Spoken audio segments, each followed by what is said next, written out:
What's going on, everybody? Dots Gaming here, and today I'm bringing you guys the 2020 version of my complete beginner guide, now updated for Greymoor. Now, if this is the first time you've seen my complete beginner guide, this guide basically acts as a video handbook to the Elder Scrolls Online. I understand that the video is incredibly long, but this video covers everything in the game you could possibly ever want to know about as a beginner. It covers all the systems in the game, and with this video alone, you will be well equipped to understand how pretty much the entire game works. I like to update this guide every year around the time that the new chapters are released in order to help new players ease their way into ESO, because as much as I do love this game, it does do a absolutely horrendous job of getting new players into the game. So I like to make this video, like I said, to help those of you who are joining the game out get yourselves started. Now, I do just want to add a little caveat to this year's, though. I'm doing something a little bit different with this year's guide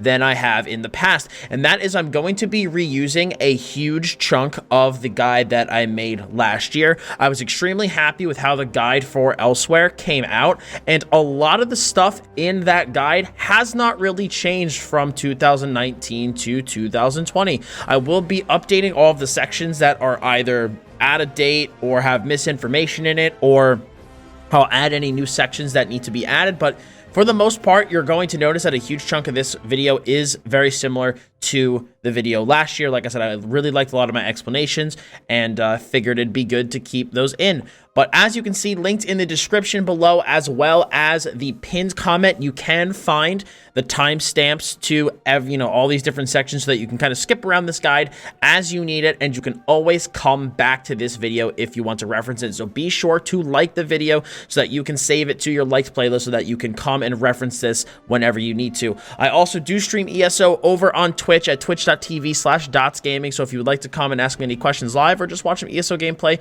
feel free to stop by. And of course, if you are new to ESO and want to see all the great content I put here on my channel, be sure to hit that sub button and the bell to keep all of your notifications on for my channel. I also do have a website, dotsgaming.com, where I do house an absolute ton of build content for the game and written guides. But without further ado, let's get into the 2020 version of the Elder Scrolls Online Complete Beginner Guide.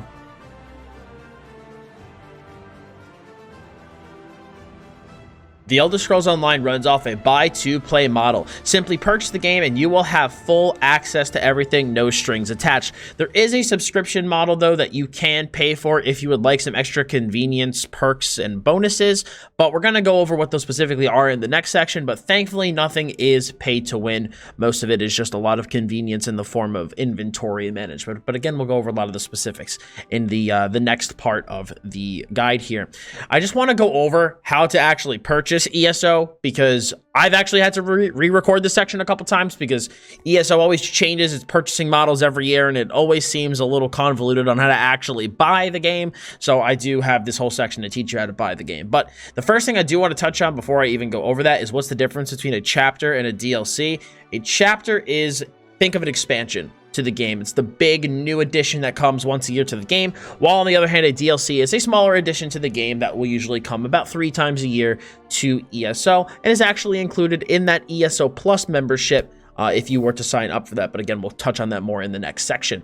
For this, I want to go over the 3 different versions, the 3 different overarching versions, and they're kind of like sub-versions that you can buy. So if you want to get Greymoor, you want the new content, there's a couple different editions you could buy. Assuming you are brand new to the game, you do not have an Elder Scrolls Online account, there's going to be 2 editions you're looking at: the Digital Collector's Edition and the Standard Edition. The Digital Collector's Edition is going to include all of the previous chapters, the regular Elder Scrolls Online game, and access to Greymoor. Now, I want to clarify here because I get a lot of questions on this every single year. You don't have to download extra files on your computer or get anything new if you, say, don't have access to like Morrowind or Somerset. Basically, what you will be doing when you unlock these different chapters is it just grants you access to those areas in the game. You don't have to download anything extra. I get that question every year, so I figured I would clarify it here. But Like I said, the Digital Collector's Edition gives you all of the previous chapters, the base game, as well as Greymoor. You get a bunch of bonus Collector's Edition items that, if you would like to see what those are, you can go to the webpage and see what you're able to get. And because I'm recording this pre-Greymoor, you're also able to get a pre-purchased mount if you were to pre-purchase it. But yeah, I'll show you. The Collector's Edition comes with a exclusive pet, a Death Hound, a Memento, Orb of Magnus, the mount, the Crypt Warden Death Hound, outfit, style, sword thane, and then a Skyrim emote pack. So you do get some bonuses with that. Now, let's say you want to get the game, but you don't want all of these Collector's Edition items. You're going to instead just get the regular Standard Edition, which is going to also just include all of the chapter access, base game access, and Greymoor, but just with none of the Digital Collector's Edition bonus items. Now, if you already own ESO, you're going to want to get either the digital upgrade to upgrade your account to give you access to Greymoor, or if you want the Collector's Edition items, you would do the Digital Collector's Edition upgrade. Now, I do want to touch on the Physical Collector's Edition. They do have this, so if you want some physical items along with buying Greymoor, you can buy this, but there's one little key thing here that I want you to note. Requires the Elder Scrolls Online sold separately. You will not be gaining access to ESO if you purchase this. You need to actually have ESO when you buy this, so you can either buy the like the regular standard edition if you want, and then get this for the physical collector's items. So like you could buy like this one over here. This is the Elder Scrolls Online that includes Elder Scrolls Online and Morrowind and nothing else. You could get this and then get the physical collector's edition, but don't really know why they wouldn't include the rest of the game buying the physical collector's edition, but they don't. So I just figured I'd point that out here so that you don't make a mistake if you do purchase this. You can buy this obviously for PS4, Xbox One, or PC. If you do purchase it from PC, I would highly recommend you go directly through ESO themselves. You do have an option to purchase through Steam, and you can if you want to, but just keep in mind that Steam adds a secondary launcher to the game. ESO already has its own launcher, and if Steam does have any problems or issues, which it occasionally does, you might be locked out of being able to play ESO, where people who go through ESO directly do not. So just something to keep in mind. Now, if you don't want Greymoor and you just want access to Elsewhere, you could also just come and buy these Elsewhere editions. There is a little, nope, that's for Greymoor, never mind. So with the Elsewhere edition, you can get the Standard Edition, which will give you the base game, Morrowind, Somerset, and Elsewhere, so basically everything except for Greymoor. That is if you do not have an account already. The digital upgrade is going to give you access to just Elsewhere, nothing else, assuming that, again, you already have the base game, you already have ESO to begin with. The Digital Collector's Edition upgrade is like the exact upgrade, but if you want the old Collector's Edition items from when Elsewhere was released, you can get those here. And then the Digital Collector's Edition is if you want those Collector's Edition items but don't yet have ESO, you could purchase this. And then I already explained what the Standard Edition is. And like I said, there are some DLCs that you can get in the game. You're going to be able to purchase those in the Crown Store, which is the game's in-game cash shop, with crowns, or you can subscribe to ESO Plus to get free access to those. But that's actually going to be our perfect segue into our next section, talking about ESO Plus.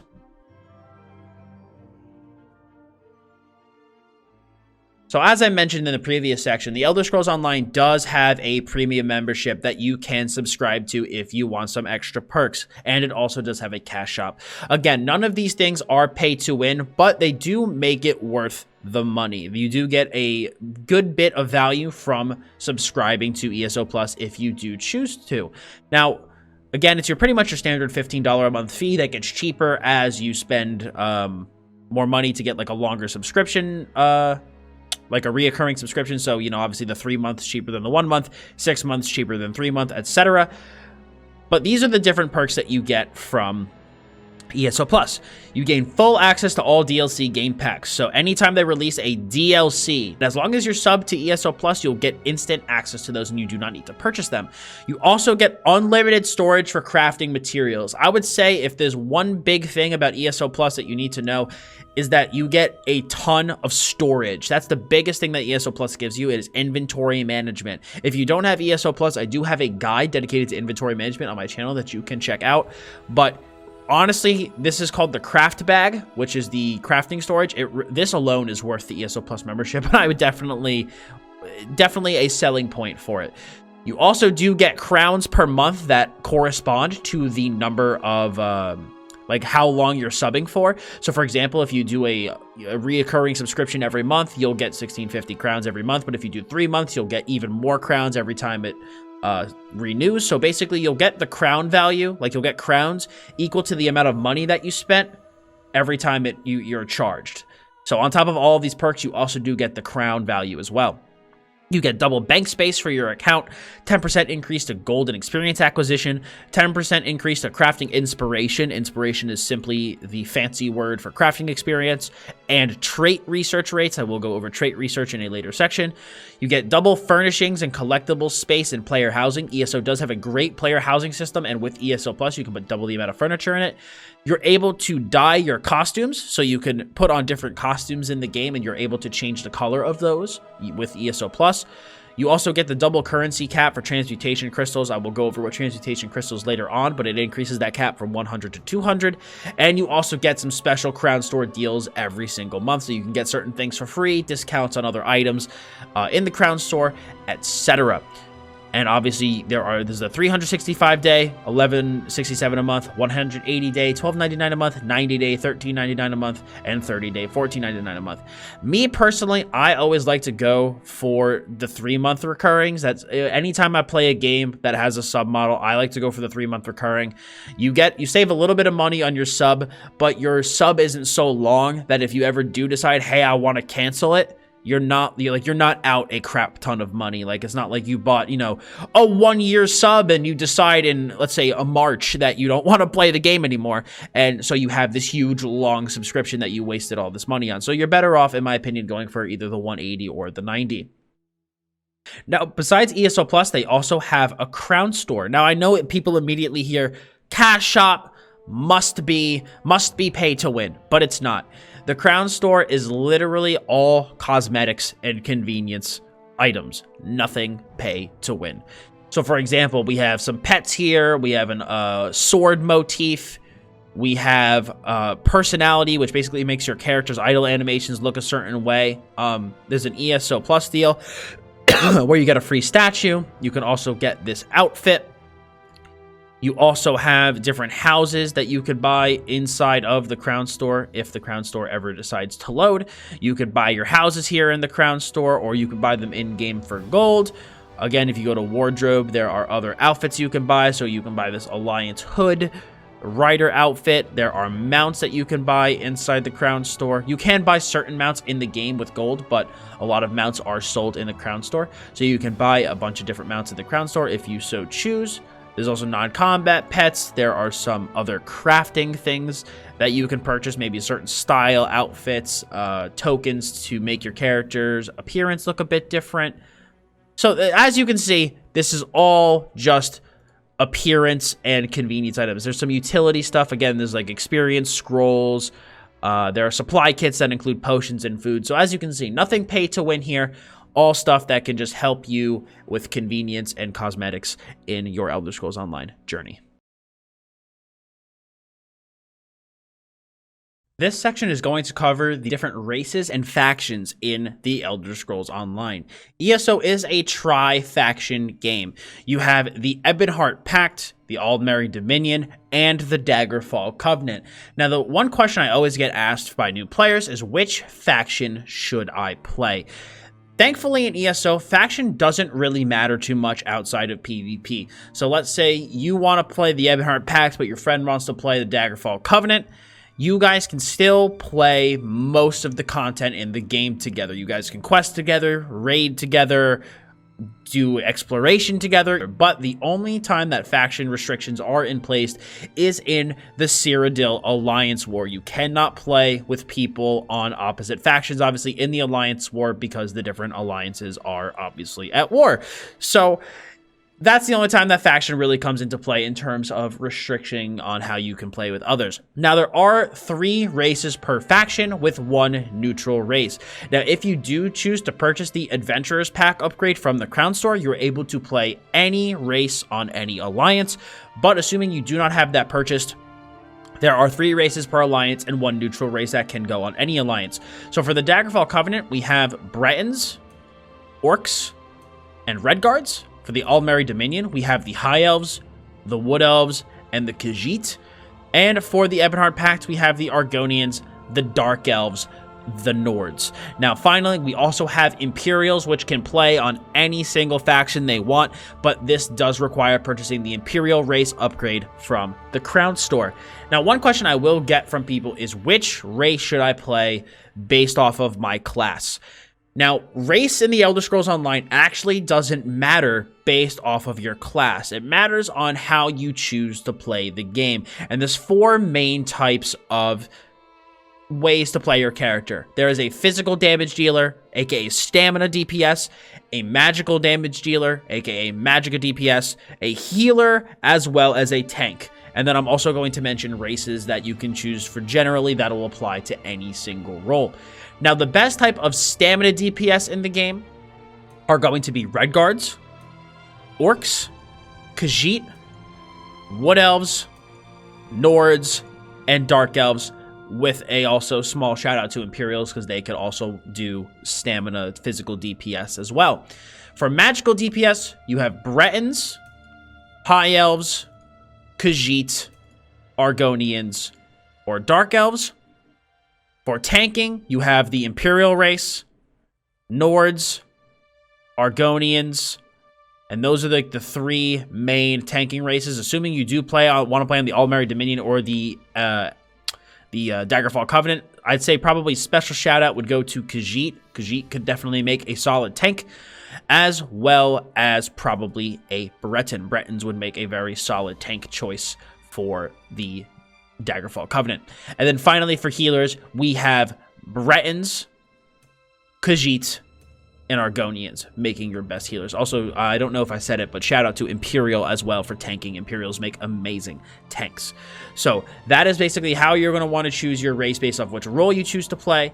I did forget, if you want to play, if you're not sure what you want to play in game yet, you kind of want to play races that can experiment with anything, I would definitely recommend Khajiit, Dark Elves, Imperials, or assuming you want to play the Daggerfall Covenant, most likely, I'd say either Redguard or Breton would probably be one of your best 2 general races for the Daggerfall Covenant. But anyway, as I was saying, that is your overview of the different races, as well as in the factions, as well as in what situations you would want to choose these guys. The next thing that we are going to cover are the various classes inside of the Elder Scrolls Online. So coming with the Elsewhere patch, we now have 6 classes to choose from instead of 5, with the Necromancer being the new class added in the Elsewhere chapter. But the first one we are going to cover is a personal favorite of mine, and that is the Dragon Knight. So the Dragon Knight description is: these skillful master at arms use the ancient Akaviri martial arts tradition of battle spirit and wield fearsome magic that pounds, shatters, and physically alters the world around them. Dragon Knights are exactly what they sound like. They are big knights that focus around different dragon aspects. So for example, lots of fire type damage. You have poison type damage. They can augment their defenses with dragon scales and spikes. They can jump to opponents with dragon wings. It's just, if you want to feel like a dragon warrior, then obviously DK is for you.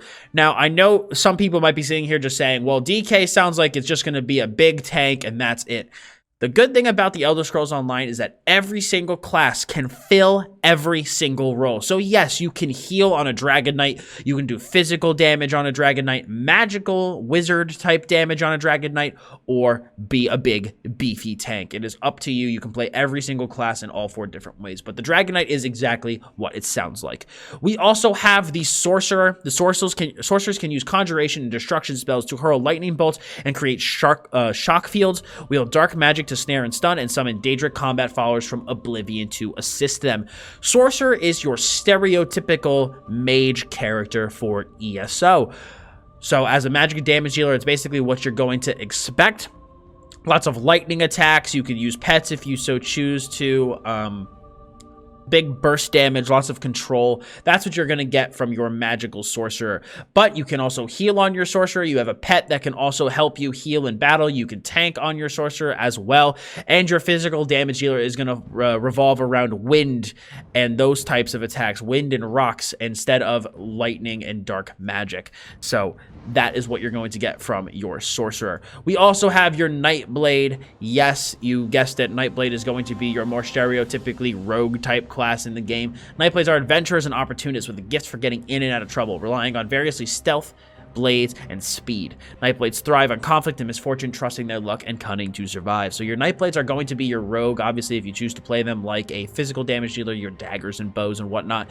But if you choose to play it as a magical damage dealer, you're going to focus a lot on bloodbending and siphoning type magic.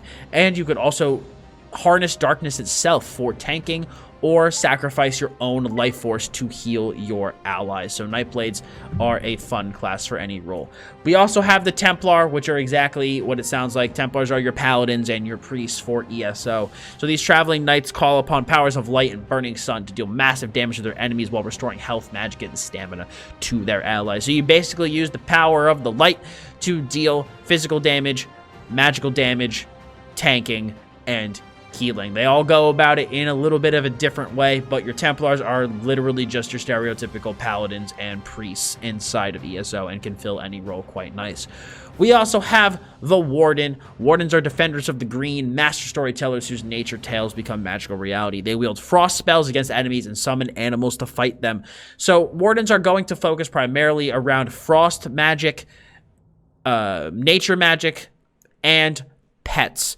So as a Warden, you can harness power of frost while tanking, use the nature type heal over time spells when you're choosing to heal, and you have your different physical damage dealer and magical damage dealer that both deal really, really good burst damage and focus on that type of stuff. You have your stamina damage dealer, has a ton of different buffs that they bring to a group, and you also have your magical damage dealer who can bring a lot of control and utility. So again, if you like the whole frost, nature, pet summoning type deal, pets aren't mandatory, but they are very good, especially for environment content, then Warden is going to be for you. Now, the new man on the block, the Necromancer, added to the Elsewhere chapter. Masters of Death. Necromancers can call upon corpses to serve as undead thralls and weave ghastly spells to both harm and heal. So your Necromancer, again, it's what it sounds like in the title. You summon undead servants to do your bidding. You can focus on poison and disease if you are doing physical damage. As when you do magical damage, you focus on all of the elements as well as summoning wizards to fight for you. When you're a physical damage dealer, you can summon archers to fight for you. When you heal, you can use the corpses around you and siphon life from them to heal your allies. And when you tank, you can also become death itself and turn into a massive bone colossus and make yourself nearly impossible to kill. So necromancers are the new class added, very, very good in all roles, but there is a caveat. Using certain necromancer abilities in towns are considered a criminal act. Citizens and guards will react accordingly, and you may even become a kill on sight if you do certain things in a city that the townsfolk might not be too happy with. But it does tell you on those necromancer skills whether or not you are allowed to use it inside of a town or not, so just do be careful with that. But those are all the classes in ESO. Like I said, every class can tank, heal, or deal damage as physical or magical damage dealer. And people always ask me, Dots Gaming, what is the best class for a new player? I recommend as a new player, playing whichever class you think sounds the coolest. I do not subscribe to the whole new player class idea. In my opinion, you are going to have a much better time and you are going to enjoy the game more if you play something that sounds fun and cool to you, instead of playing something that you just think might be easy, and then weeks or months down the line, you might not even like the class anymore once you've learned enough about the game, and you will have want to play something else. You will have wished that you played something else. So in my opinion, pick whichever class you think sounds cool and really fun and level up and create that class. Also, feel free to check out my website, dotsgaming.com, for leveling builds for all of these characters. So if you're starting from level 1 and want to level throughout the whole game, I have setups that you can follow to make sure that you're leveling up in an efficient manner. But definitely make sure you watch this video first so that you understand all the different things that are covered in that guide. the next thing that we are going to cover is character creation and what you can expect when you are creating your character for the first time in ESO. So as I went over in the previous sections, we have the alliance you can choose as well as your race, and obviously you can choose a gender, male or female. You then can select whichever class you want to. I did go over the classes in the previous section, and then you can move into your character customization from there. So you have your different body type triangle slider, so you can move this around to make yourself as thin, large, or muscular as you want. You can make yourself super tall or super short. You can change your skin color, add body markings to your character if you'd like, tattoos, scars, really up to you. You also can adjust tons of different stuff about your upper body, torso size, chest size, gut size, waist, arm, and hands, as well as the dimensions of your lower body, such as hip, posterior, leg, and foot. Past just your body stuff, you can also edit your face. You have different face types from angular, soft, to heroic. You have different voice options that you can choose, so it'll basically determine what your character sounds like when they're yelling and grunting in pain inside of combat, as well as when they're laughing, crying, all the different emotes that make character sounds. You also have different hairstyles that you could choose from, of course, hair colors as usual, age, you have different beards, and, you know, this for some characters is earrings, eye patches, you know, depends a little bit on your race. You have different head markings such as tattoos and scars that you can add. And then, of course, you can get into the wide variety of facial sliders that you would like to, from your face to your eye color, your eyes, your eyebrows, your nose, your mouth, and your ears. And then finally, you can end up on a character name. Cannot start with a space, must end with a letter. No more than 2 of the same letter in a row. No numbers, no adjacent punctuation, 4 hyphens, apostrophes, or spaces at most, and no invalid characters. So that is just a quick overview of what you can expect from character creation inside of the Elder Scrolls Online. Once you create your first character, you will be sent right into the tutorial, or if you're creating a new character, you will have the option to skip or replay the tutorial if you would like. Now, I'm not going to show the tutorial here because I don't want to spoil it for those who want to see it for their first time, but once you complete the tutorial, you will be spat out here. Now, a lot of people are going to wonder, what do I do next? What are my next steps? What is the next adventure on my journey? Well, the great part is that's really up to you and how you would like to tackle it. You can talk to Zamorak right here, and that quest line above his head means that it is a story quest for the zone. So you can start and talk to him and start the Elsewhere story quest if you so desire, or you could do your faction slash the faction quest line, or you can do the main story quest line for the Elder Scrolls Online, or go to any one of the other zones if you so choose. The beauty of ESO is that its questing journey is very sandboxy in nature. So assuming you want to go start the main story quest line of the Elder Scrolls Online, you're going to want to just go to basically any of the starting towns, and you will get the hooded figure to come talk to you. So for the Ultimary Dominion, you're looking at Volkel Guard. For the Ebonheart Pact, you're looking at Davin's Watch. And for the Daggerfall Covenant, you're looking at Daggerfall. And when you first create a character, if you click the map, right-click to zoom out, you will see all of these wayshrines, which are places that you can fast travel to. So let's say that I fast travel to Davin's Watch. When I get to that wayshrine, I'm going to get a quest that tells me to talk to the hooded figure. The hooded figure will appear, and then I could talk to her and start the main quest line of the original Elder Scrolls story, which is the defeating of Molag Bal. Past that, you can also start one of your faction quests, and when I show you the hooded figure, I will show you where to go from there. So once you get to Davin's Watch and you start heading towards the town, the hooded figure will appear, and you will get the Soul Shriven in Coal Harbor questline. So simply talk to her, and you can start the Molag Bal questline. Now, if you want to start any of your faction stones, and you want to do them in order, there's just a couple spots you're going to want to start in. You're going to want to start in Canarthy's Roost for the Aldmeri Dominion. You're going to want to start in Bleak Rock Isle for the Ebonheart Pact, and you're going to want to start in Stros Mackay for the Daggerfall Covenant, and you will have wayshrines to all of those places as a new character. You don't have to do those zones first to do the faction questline, but if you want to experience the faction questlines in order, those are going to be the places you want to go. Or you could also feel free to travel to Vardenfell to start the Morrowind storyline. You can feel free to travel to Somerset to start the Somerset storyline. The world is your oyster when it comes to questing in the Elder Scrolls Online. This next section is going to cover your user interface in the Elder Scrolls Online. So as you can see at the top of my screen, that is my compass, and when I look around, I can see the different directions, north, south, east, and west. I can see my current quest marker, available quests, and other tons of icons. I can see the wayshrine icon right in front of me in the top. There's just a bunch of different icons that if you hover your mouse over them on the map, you will be able to see what they are. For example, this is the Starved Plain area. This is Strife Swarm Requirement Mine, Advent Exchange, a public dungeon. So if you hover your mouse over the different places, you can see what they are. But looking at the rest of your user interface, if you were on PC and you hit enter, you can see your chat in the bottom left. So you have access to your chat there. And then if you click a bunch of the different hotkeys, you can open up these menus here. So you have the Crown Store all the way on the left. And this is the cash shop that I went over earlier in the video. We also have Crown Crates, which are exactly what they sound like. They are loot boxes for ESO. They're still in at the time of making this video. But this offers nothing that you need. These are just mainly cosmetic items that you can try to roll for if you want. You don't have to. I really never buy crown crates, so this isn't anything you need to take part in. You can also deconstruct some of the crown crate items you get for gems and exchange those gems for items you want in the crown store, so feel free to explore that if you so choose.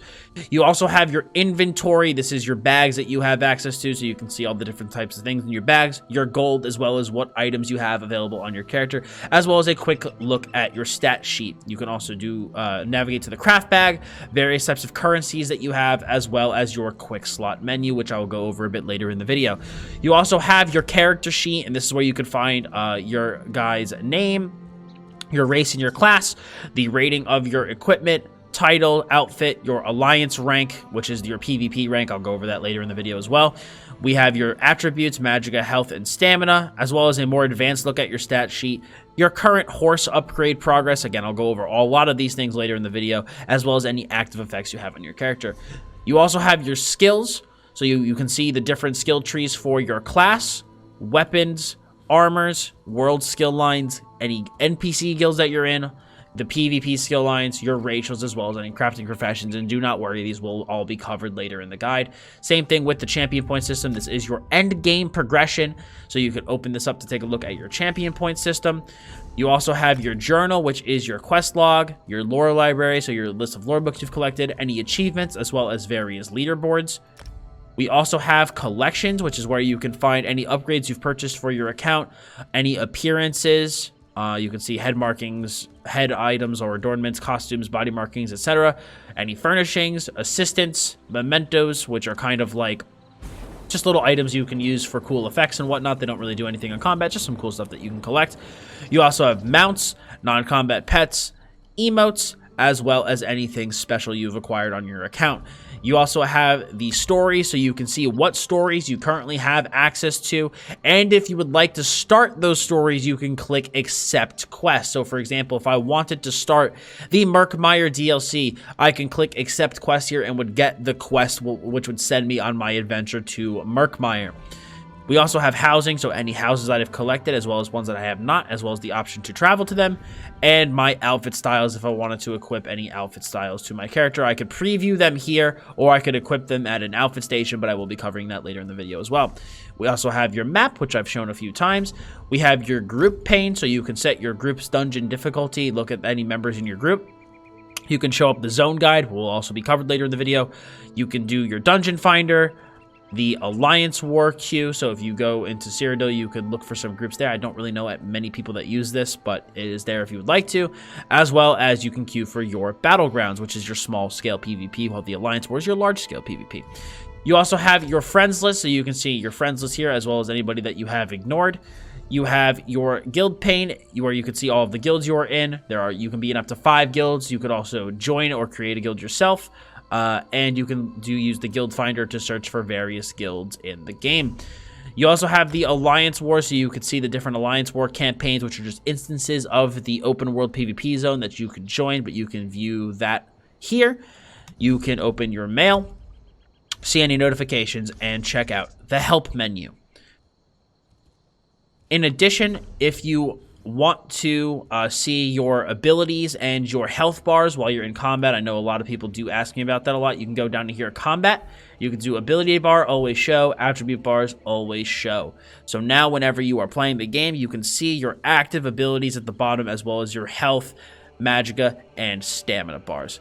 So that is a quick overview of your user interface in ESO. By the way, you could also see any quests up here that you have currently active, your active quest, and then you will, anytime you gain experience or gold or anything, the like kind of like a little history will appear down here at the bottom right. So that is what you can expect, like I said, from the user interface inside of the Elder Scrolls Online.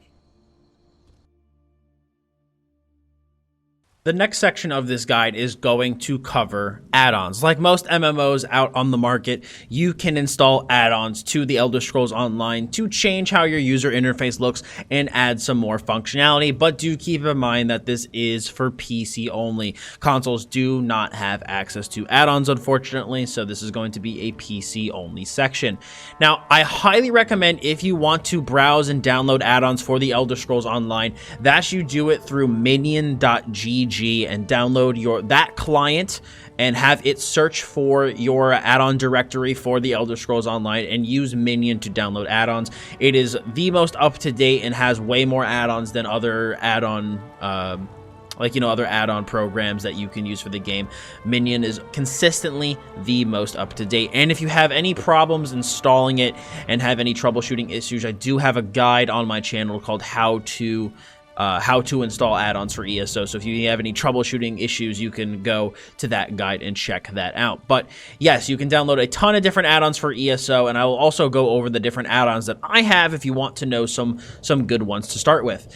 I'm just going to do a quick overview. I'm not going to go super in-depth here, but we have Action Duration Reminder, which displays a timer for the different skills on my skill bar. So for example, if I use this buff here, you can see I now have 17 seconds, 16 seconds. So it allows me to keep track of my various buffs and debuffs and the timers that I have for them. I have Add-on Selector, which allows me to make different add-on packs. So if I want to go PvP, I have a pack for that. If I want to sell items, I have a pack for that. So it allows me to load and unload add-ons with the click of a button. I have Advanced Member Tooltip, which is just a Guildmaster add-on. You don't really need this. Assist Rapid Writing. There is a skill that you gain when you PvP for like one of the first times, and you gain a couple alliance points called Rapid Maneuver. That basically just allows you to mount up and make your mount speed much quicker. So you gain Major Expedition, which makes your movement speed quicker, and Major Gallop, which makes your mounted speed quicker. And that add-on will basically slot that skill in to your bars automatically when you hop onto a mount, and then when you use the skill, it'll automatically take it off your bars. I also have Canine Horn, which is a more advanced tanking add-on, so you might not need that as a new player. Champion Point Respec allows you to save champion point profiles. So there is no dual specking in ESO like there is in a game like World of Warcraft. So using an add-on like Champion Point Respec allows you to save champion point profiles, and you can load different champion point profiles based off of what you're doing, so you don't have to manually place those points every time. Combat Metrics is the DPS add-on of choice for ESO, so if you're looking for a good DPS add-on, Combat Metrics is the one to use. Dark UI is the add-on that's giving my UI this dark mode. Dolgobin's Lazy Writ Creator is a crafting add-on that I definitely recommend downloading, and I will cover writs later on in the crafting section, but this will make doing writs extremely quickly. Dressing Room basically allows me to load and unload gear and skill profiles, because as I said, there is no dual specking in the game. So Dressing Room will allow you to load up various sets of gear as well as skill choices with just the click of one button. It's an extremely helpful add-on.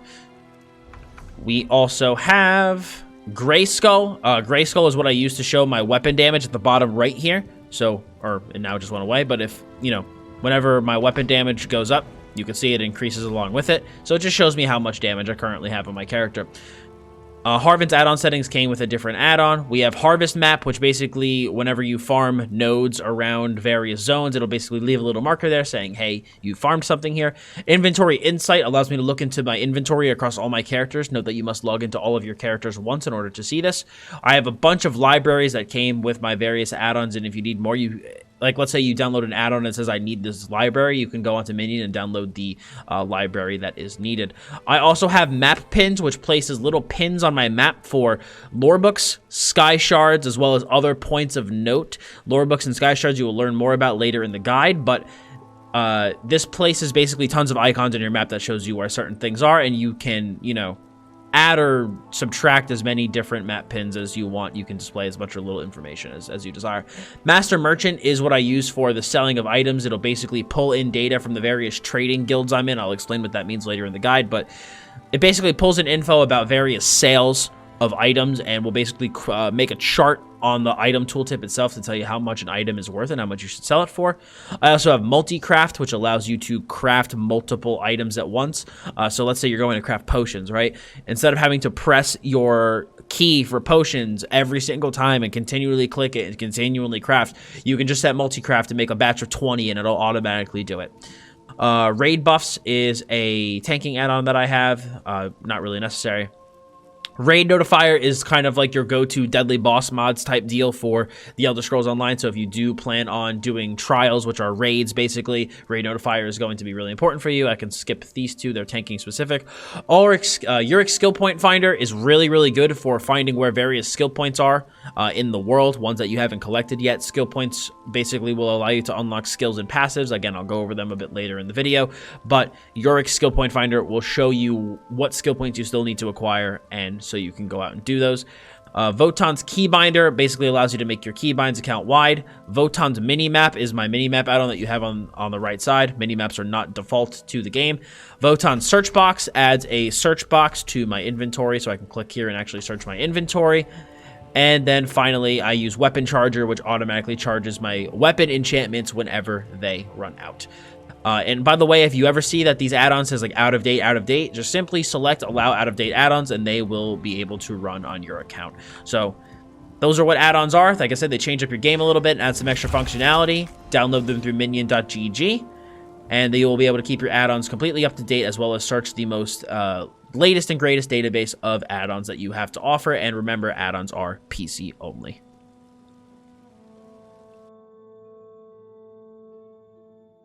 The next thing that I'm going to cover are attributes, as well as different types of builds in the game. So starting with attributes, we have three main attributes for the Elder Scrolls Online.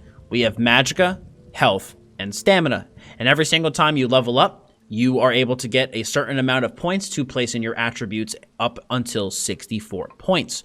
So you can use Magicka to cast, obviously, skills that cost Magicka. You have health, obviously that is your health bar, and when you reach 0 health, you die. And then you have stamina, which can also be used to cast skills, but stamina is also consumed when you do other things such as sprint, when you bash opponents, you sneak, roll dodge, or break free, or do other things in the game. Stamina is spent doing that. Now you might be wondering, you know, what points, where should I place my points when I'm leveling up? Where you place your points when you're leveling up is going to be determined based off the type of build that you want to play. So most stereotypically, there are 4 main types of builds. There are tank builds, healer builds, stamina DPS, which are basically your physical damage dealers, and then Magicka DPS, which is the jargon for your magical damage dealers. Now, if you are a Magicka damage dealer or a healer, you want to place all 64 of your points into Magicka. And you might be saying, well, why do I want to do that? That is because skills that deal damage or heal you will generally get stronger based off of the size of your resource pool that they cost. So for example, if you have a skill that costs Magicka, the larger your Magicka pool is, the more damage or healing that skill will do. And same thing if you're playing a stamina damage dealer. If you're playing a stamina damage dealer, you're going to want to put all of your points into stamina, because if you have a skill that costs stamina, it will deal more damage or heal you for greater amounts the larger that maximum stamina pool is. Now, for tanks, you want to kind of spread your resources over all 3 pools. Tanks generally kind of want a little bit of everything. You want some health to obviously make yourself a little bit beefier. You want enough stamina to make sure that you're able to block and do other things. And then you want Magicka to be able to cast your utility skills.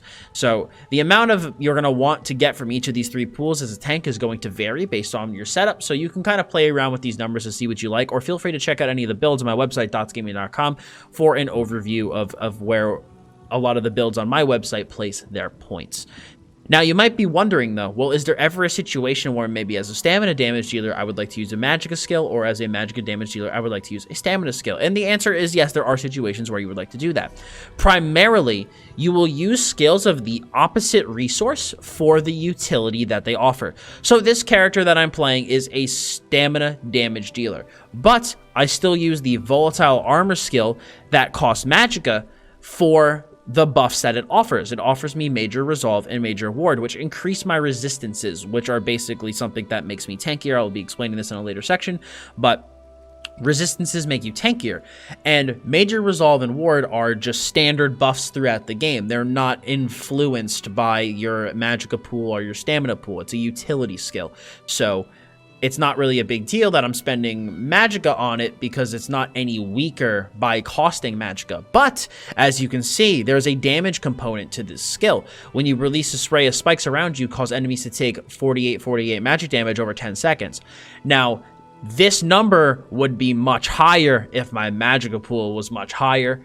You know, so right now it's only about 5,000 because my character primarily has a larger stamina pool, but I have a Dragon Knight that also is magicka focused, and this skill will hit for about 12,000 on that character. So because it costs magicka, and that character has a larger magicka pool, the damage portion of this is much stronger. Now, vice versa, on my magicka Dragon Knight, I will still use the rearming trap skill primarily for the minor force buff. Again, as you can see, major and minor buffs are not really affected by your resource pool. So as you can see, minor force increases my critical damage done by 10 seconds. This is an extremely important buff for endgame group play. So I will still use a stamina costing skill for the utility it offers on a magicka class. But in general, as a stamina class, you're going to want to primarily use abilities that cost stamina because they will be stronger the more stamina you have.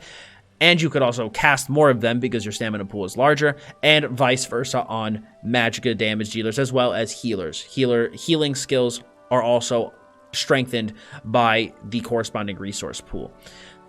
So that is basically an overview of the different attributes, where you want to put your points, as well as how damage scales based off your build type.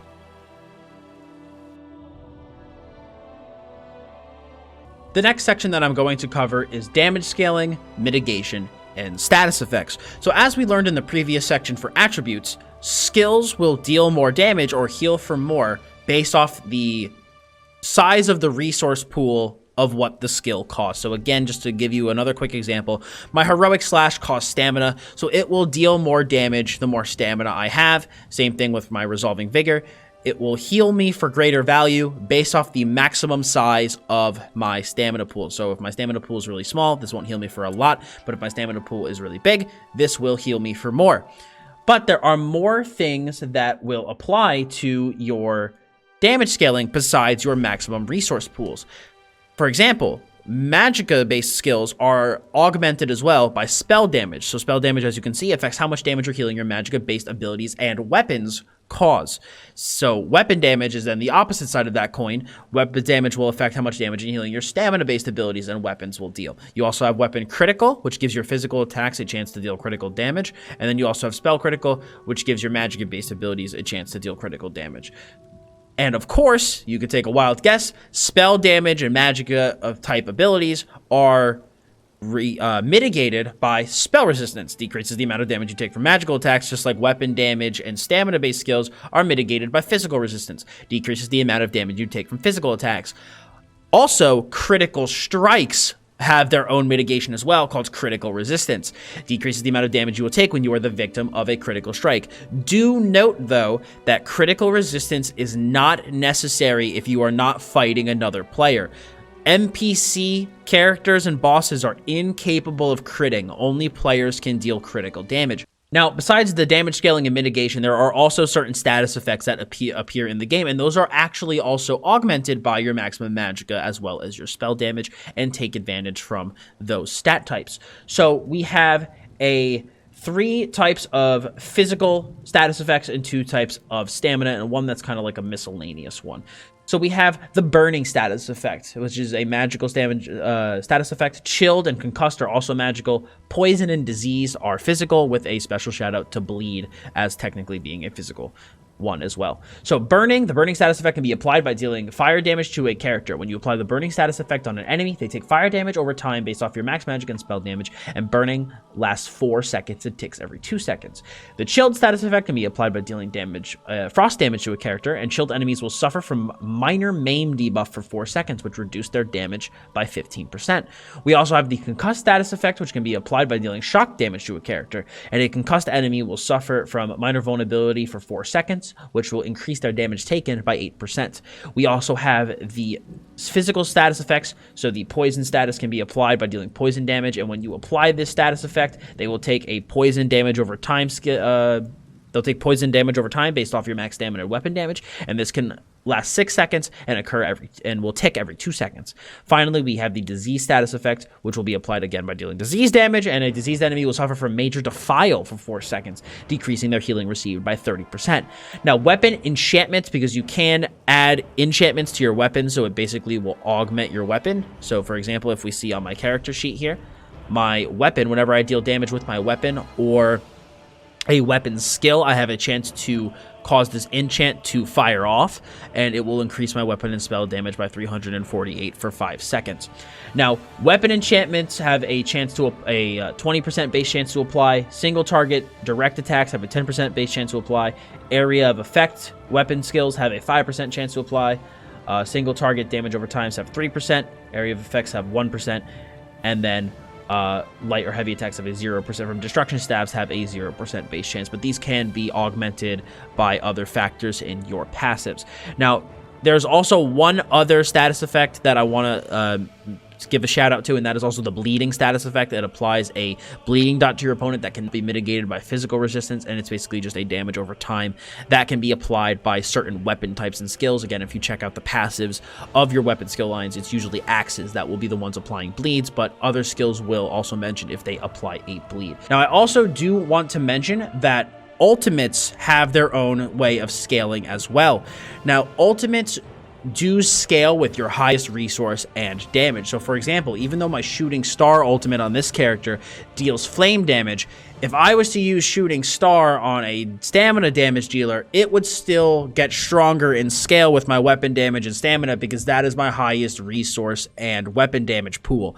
So do keep that in mind, that you can still use magica morphs of ultimates on a stamina character and vice versa, but you will not gain certain passive benefits from those damage types. So for example, if I was to use this shooting star ultimate and that deals flame damage on a stamina character, you don't really have any passives that augment flame damage or increase flame damage or improve it in any way, because it's a magica element. So even though the skill does get stronger, it won't receive any of those passive bonuses. So that is something to keep in mind. For the most part, you know, if something deals physical damage, it's for stamina, and if it deals an elemental type damage, it's for magica, because the elements, like I said, are augmented by your spell damage, while physical type elements are augmented by your weapon damage. So you pretty much want to keep your ultimate types consistent with your build, just for passive's sake.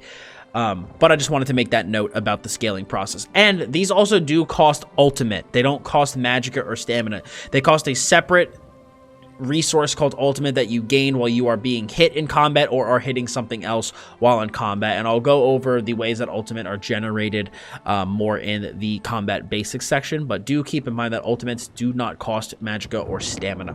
I also do want to mention that there is another resource, or there is another type of damage that I forgot to mention, and I forgot to mention it because it is not on the stat sheet, and I really do hope they add it, and that is called penetration. And penetration is the opposite of resistance. So for example, if you were to increase your spell penetration, you will deal more damage. You will lower the amount of resistance that your spell resistance that your target has. So spell penetration will counteract spell resistance, just as physical penetration will counteract physical resistance. So for example, I have 9348 physical resistance on this character, and if somebody was attacking me with 8000 physical penetration, I would only effectively be defending myself with 1348 physical resistance. So that is something to keep in mind when you are building out your characters and how it will affect your resistance.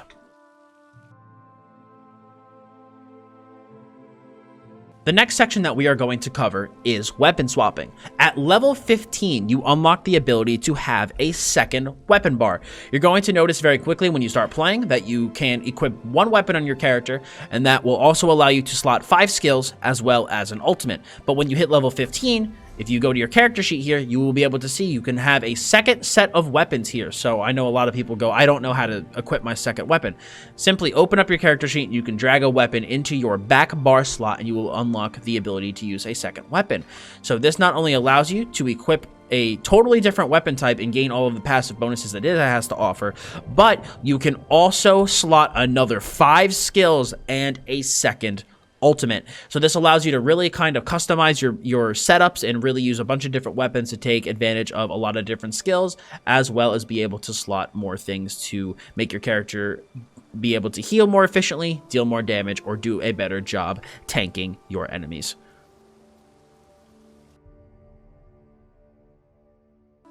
For this next section, we're going to be talking about skills, skill points, and Skyshards. So you gain skill points in the Elder Scrolls Online in a number of ways, and skill points are what are used to unlock your ultimate, active, and passive abilities. So you can gain a skill point by simply leveling up from 1 to 50. You can collect 3 Skyshards, which are glowing shards that you can find around the world, and by collecting 3 of those, you will gain a skill point. You could also complete dungeon quests, defeat the final boss in a public dungeon, level up your PvP rank, etc. There's many, many, many ways to gain skill points. And skill points, like I said, are what you need to unlock ultimate, active, and passive abilities. So your ultimate ability is what is slotted in that final skill slot on both of your bars. So you can have 2 different ultimates at one time on your character. And then you also have 5 different skills, one for your primary bar and one for your secondary bar. So in total, you have 12 skills that are active that you have to physically press to make them do something at a time. Some skills do have passive slot benefits, so by simply having the ability on your bar, you will gain some passive bonus, and those skills will tell you what they are. But for the most part, most active skills need to physically be pressed in order for you to do something. Some require a target, some just buff your character, but again, you have to actually click the skill. Passive abilities, on the other hand, are active on your character at all times. So, for example, at all times, the damage of my burning and poison status effects are increased by 50% at all times. As you can see, there are no restrictions on this passive. It doesn't say while I do this or while I do that. It's just something I have up on my character at all times. But there are certain passives that do have certain requirements. For example, my one-handed shield passives will require me to obviously have a one-handed shield equipped in order to gain access to this passive. So Fortress says, with a one-handed shield equipped, reduce the stamina cost of my one-handed shield abilities by 10% and reduce the cost of blocking by 36%. So this is something to keep in mind when you are looking at your passives. In general, you're going to want to gain passives from all of your class skill lines, any weapons you're currently using, all of the armor types that you currently have on your character, your racial passives, medicinal use from alchemy, and then any other passives that correspond to skills that your character is using. So, for example, if you're using some active skills from the Mages Guild, you're gonna skill line, you're gonna want to have Mages Guild passives, etc. Now, active skills have their own leveling process. As you can see, a lot of my skills here are rank 4, Molten Whip 4, Burning Embers 4, Engulfing Flames 4. Now, the way that skills work in the Elder Scrolls Online is that they have a base skill, and then once that skill levels up from 1 to 4, you can actually morph that skill into a different one. So you can actually give it some more power or even change the way the skill is. So, for example, my Searing Strike here, I'll actually bring up a picture, has a base version, again, Searing Strike, and it can be morphed into either Burning Embers or Venomous Claw. The Burning Embers morph will deal flame damage and deal flame damage over time, and then heal me for 80% of the damage or whatever percent when the effect ends, while the Venomous Claw morph will deal poison damage over time, get stronger as it ticks, and cost stamina. Now, for my Magicka Dragon Knight, I went with Burning Embers, since, again, as I stated in an earlier section, because it costs Magicka, it will get stronger based off of my Magicka pool and my spell damage. But on my Stamina-based Dragon Knight, which has a larger stamina pool and weapon damage pool, I would go with the Venomous Claw morph, since that's going to be the stronger of the 2 morphs for my character. Now, not every skill has a Stamina or Magicka morph. Many do, but not all. And primarily, you're going to see your Stamina morphs on your on your damaging skills, occasionally skills that restore resources, but for them, a lot of times your utility skills cost magicka. But just because when you look through your skill lines, you're going to see, oh man, all of these skills all cost magicka, you know, a lot of them do have stamina morphs, so that is something to keep an eye out for while you are leveling up. And if you also want to see what skills are best for your class and role while leveling, you could also feel free to check out the leveling builds on my website, dotsgaming.com, and those will help you in your adventures. But every single time you want to get an ultimate skill, an active skill, or a passive skill, you have to spend a skill point in order to get those. Passive skills will get stronger with each rank, so this is 2 out of 2. So at rank 1, I would probably get 5%, and at rank 2, you get 10%. And every single time you invest in the base cost of a skill and then morph it, that's 1 skill point each time. So 1 skill point for the base cost, and then 1 skill point for the morph. And another question I do get all the time is it possible to get, you know, all the skill points I need for a complete build and maybe to do some crafting later on? Because you have to spend points into your crafting passives in order to actually be able to craft. And yes, you can have enough skill points to do all of that stuff. There's a ton of Skyshards in the world and a ton of skill points to collect. So do not worry that you will run out of skill points. There are a ton to collect for your character. Now, skills level up when they gain experience while on your active bar. So for example, as you can see, currently my first skill bar, my destruction staff, is my active bar. So molten whip, burning embers, engulfing flames, rearming trap, etc. Those skills will gain experience as I gain experience while this bar is up, so they will level up. But if I want to gain experience of the skills on my opposite bar, I need to make sure that this is the active bar of my character while gaining experience for these skills in order to level up. For example, now that I'm on my secondary bar, the skills on my primary bar won't be gaining experience while I gain experience on this bar. So placing skills properly on your bars while leveling is really, really important for your leveling process, especially because you also need to level up your skill lines in addition to leveling up the skills. And the skill lines will level up in a lot of different ways. Some skills need to level up from 1 to 50, some are 1 to 10. And if you hover your mouse over a skill line, it'll tell you how that skill line gains experience. So for example, my Ardent Flame skill line will simply level up by gaining experience, but if I equip additional Ardent Flame skills, this skill's advancement will increase even faster, and all of your class skill lines have that same type of deal. They all level up in that way. So what I always recommend to a new player is you want to make sure you have at least 1 skill from all of your class skill lines on your front and back bar in order to make sure that your skill lines are leveling up at a good rate. Weapons and armor, on the other hand, are a little bit different. Weapons and armor will gain experience by you just simply wearing and using them, but weapon skill lines will also level up even quicker if you have a weapon skill slotted. So you can see up here, improve the skill by gaining XP with a 2-handed weapon equipped, but you can also equip 2-handed abilities to increase the skill's advancement and make it even faster. So let's say I wanted to level up my 2-handed really, really fast. I would use a 2-handed weapon, maybe, you know, slot, like I said, 2-handed skill lines, and my 2-handed would level up at a pretty quick rate.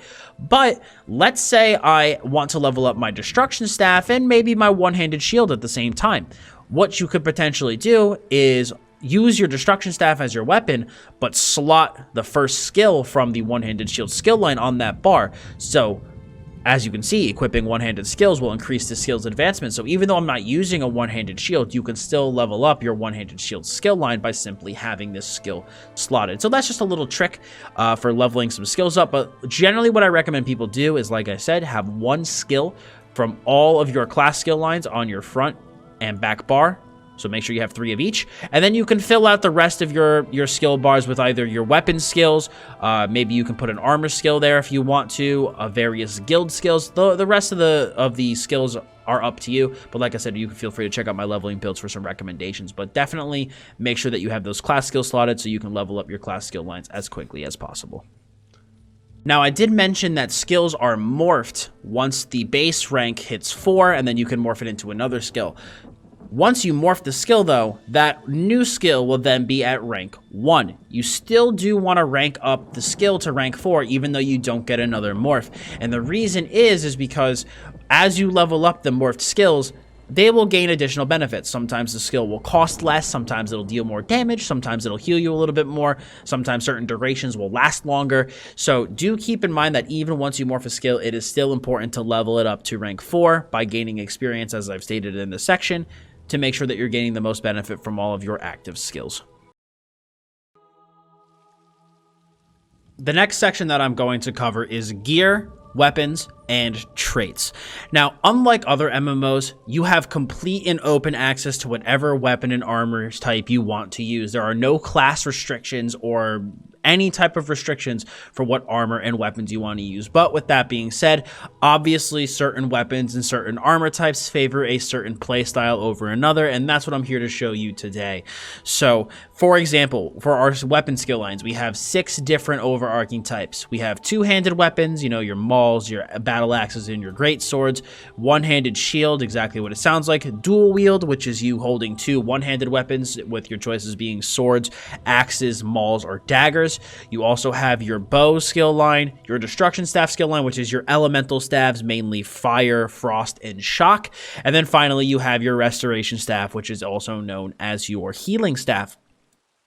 Now, you're going to notice very quickly that certain weapons favor a certain type of playstyle. So, for example, a two-handed weapon, you know, slam an enemy with an upward swing, dealing physical damage, and this costs stamina. And you're going to notice very quickly that all the skills in the skill line cost stamina. So, more likely than not, a two-handed weapon is going to want to be used for a stamina damage dealer. And on the flip side of the coin, you know, you have something like Force Pulse, which deals flame, frost, and shock damage, cost magicka, and you're going to notice very quickly all the skills in this tree cost magicka.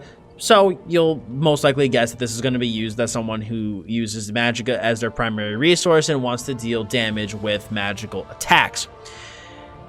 Now, if you want to play a physical damage dealer, your most common weapon choices are going to be your two-handed skill line, dual wield, and bow, with one-handed shield also being an option for PvP. If you're a magical damage dealer, you'll want to use 2 destruction staves, with flame being the most beneficial element of choice for your damage dealers. Lightning is an okay option, but at the moment of recording this, flame is the element of choice. And with this tree in particular, frost is actually a tanking element. I'll actually go into tanking right now. For tanking, your weapons actually want to be one-handed shield and a destruction staff, which I know to many people seems very weird, but in Elder Scrolls Online, destruction staves have frost destruction staves have tanking properties. So you can see equipping a frost staff reduces the cost of blocking by 36% and increases the amount of damage you can block by 20%. So if you combine the ancient knowledge passive by equipping a frost staff, you can use a skill like elemental blockade to reduce the movement speed and immobilize enemies that you're attacking, which is very, very beneficial for tank builds. But I do want to recommend that if you do choose to use a one-handed shield and a destruction staff, that for the destruction staff, when you're tanking, do not take the tri-focus passive, which will, when your frost staff is equipped, blocking will cost magicka instead of stamina. You want your block to always cost stamina, so that is just kind of like a bit of a tip for the future, but is something to keep in mind.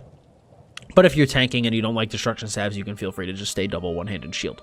And then for your healers, you're actually going to want to slot destruction staves and a restoration staff. Restoration staff being your primary bar, but destruction staff will actually support your playstyle a lot, primarily because of elemental drain, which will apply major breach to a target, which will reduce the spell resistance by 50 to 80, and we learned earlier that that will, you know, cause your attacks to deal more damage if their resistances are lower. And it also applies minor magicka steal, which will help members in your group maintain their magicka pool. So this is very important. And also elemental blockade. Without getting too into it, shock elemental blockade will set concussed enemies off balance, and off balance is a very important kind of like state for your enemies to be in, because heavy attacks will restore more resources against them, and certain types of DPS will deal more damage against off-balance targets. And then for your magicka damage dealers, your options are double destruction staff. I actually forgot to mention PvP. You're going to want to use destruction staff and restoration staff for PvP, or even destruction staff and one-handed shield. And the reason that one-handed shield is a viable weapon type for magicka in PvP is for the similar reason that I mentioned earlier. Even though all of the skills from one-handed shield cost stamina, the passives offer a ton of utility from magicka, again, using something of the opposite resources for the utility value that it provides. So, reduces the cost of blocking by 36%, amount of damage you can block increased by 20%, bashing costs 40% less stamina and deals extra damage, increases the amount you can block from projectiles and range attacks, and increases your movement speed while blocking by 60%. So, and all of this only requires a one-handed shield to be equipped. So in PvP, if you're a slow-moving character that wants to be a bit tankier, you can use the one-handed shield for the passive benefits without needing to slot a single stamina skill, and you will gain all these wonderful passive bonuses. So that's the cool thing about weapons, is you have a bunch of choices, and you can mix and match these, you know, based on the weapon types I stated, to create a build of your own choosing. Now, when it comes to armor, on the other hand, same thing. You can wear whatever armor type you want on your character, but it's going to be very apparent, again, that certain armor types favor certain playstyles. Light armor is going to be primarily used by magical damage dealers and healers. Medium armor is going to be primarily used by physical damage dealers, with heavy armor being used by tanks and tankier people in PvP. So you can, again, see Magicka recovery, reduced Magicka cost, increases spell critical and spell penetration. For medium, we have increases weapon damage, reduces stamina skill cost, increased healing received for heavy, increases physical and spell resistance. So it's very apparent, you know, that the armor types have a certain leaning. But you can equip more than one armor type on your character. You can wear all 3 armor types at once. And you might be asking, well, how many pieces of each type should I wear? Generally, you want to have at least 5 pieces of your primary armor type on because of some of these passives. For example, the Prodigy passive requires you to be wearing 5 pieces of light armor in order to take advantage of it. So if you are a magical damage dealer, you're going to be able to wear 5 pieces of light, and since there's 7 total slots, you can actually wear 1 piece of medium and 1 piece of heavy, and you will take advantage of some of the medium armor passives that don't require 5 pieces of ward, and same thing with the heavy ones. But in addition, you will also be able to take full advantage of the Undaunted Metal passive from the Undaunted skill line, which is a NPC guild that I'll be going over later in the video, that increases your max health, stamina, and magicka by 2% per armor type equipped. So if I wear at least 1 piece of heavy and 1 piece of medium while wearing my 5 pieces of light, I will gain 6% additional stats to my character, which is extremely powerful. So, you know, if I'm a magical damage dealer, that's why you'll generally see them wearing 5 light, 1 medium, 1 heavy. If you're a physical damage dealer, you would want to be going 5 medium, 1 light, 1 heavy. And if you're a heavy armor wearing tank, you want to go 5 heavy, 1 medium, and 1 light. Now, there are certain situations and for certain setups that you might want to wear all medium armor, or 6 medium, 1 heavy, or 5 medium, 2 heavy, but you can customize that based off of how you like, and maybe you want to take less advantage of Undaunted Metal and more advantage of some of the non-5 piece requiring passives. But the general setup for any person is 5 pieces of your primary armor type and 1 piece of each secondary armor types. So those are the reasons why you would want to use those. Now, moving into armor traits, all armor, weapon, and jewelry have traits on them that basically act as passive bonuses on that armor type. So, for example, my Burning Spellweave robe here has the Divine's trait on it, which will increase the effect of my mundus stones by 6.5%. My jewelry here has an Arcane trait on it, which will increase my maximum magicka, while this front bar staff I have is infused, which will make my weapon enchantment stronger and lower the cooldown by a fair bit. And all of these different gear types can be crafted or are dropped with a certain trait on it. Some gear pieces don't have traits, but many do. And I will now go over all of the traits that are available. So for your armor traits, you have Divines, which increases your mundus stone effects, Invigorating, which increases your magicka, stamina, and health recovery. You have Impenetrable, which increases critical resistance and reduces durability damage. You have Infuse, which increases the armor enchantment. So as you saw earlier, this Burning Spellweave robe is enchanted with a magicka enchantment. So the Infuse trait would increase the value of that enchantment. Nirnhoned increases the spell and physical resistance. Reinforced increases the actual armor value of a item. Sturdy reduces the block cost. Training increases experience gained from kills, while Well-Fitted reduces the cost of sprinting and roll dodge. For your weapon traits, you have Charged, which will increase your chance to apply status effects. We went over those a bit earlier in the guide. We have Defending, which increases total physical and spell resistance. Infused, which I just went over, but it reduces the cooldown of an enchantment and increases the enchantment's potency. We also have Nirnhoned, which increases the amount of damage that a weapon deals. Powered, which increases your healing done. Precise, which increases critical values. Sharpened, which increases penetration. Training, which increases the experience gained from kills. And finally, Decisive, which gives you a chance to generate an additional ultimate anytime that you gain ultimate. And then finally, assuming that you have the Somerset chapter on your account, you can actually get some alternative jewelry traits besides arcane, robust, and healthy, which are only available with the base game. For our jewelry traits, we have arcane, which increases your maximum magicka, bloodthirsty, which increases your damage dealt against enemies under 25% health, harmony, which increases your damage, healing, resource return, and damage shield strength of synergies. Synergies will be gone over later in the video. We have healthy, which increases your maximum health, infused, which increases the jewelry enchantment, protective, which increases your spell and physical resistance, robust, which increases your maximum stamina, swift increases your movement speed, and triune increases your health, magicka, and stamina. So these are all traits that you can get on your character, your character's gear, and traits can be changed with transmute stones. It's not like once you have a trait on your gear, that's it. You can transmute a piece to change a trait, but I will, again, go over transmutation later on in the guide. But one more thing that I want to cover before I end this section is armor values and where they are the most valuable.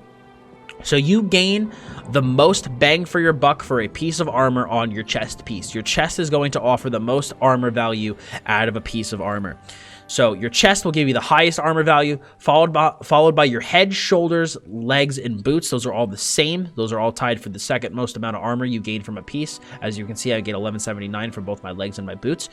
The third would be gloves, and then the smallest value would be a belt.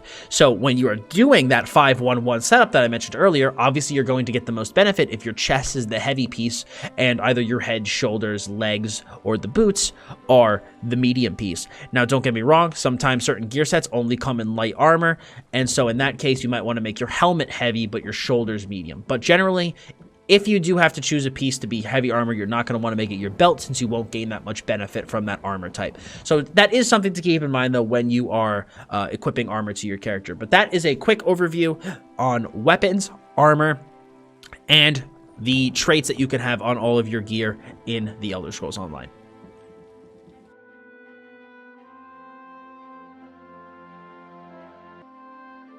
The next section that I'm going to cover is mundus stones.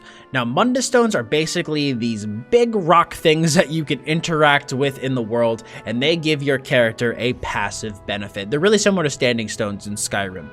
So, for example, this guy currently has the apprentice mundus stone on my guy, so I'm currently gaining 299 increased spell damage because I went and interacted with the apprentice mundus stone.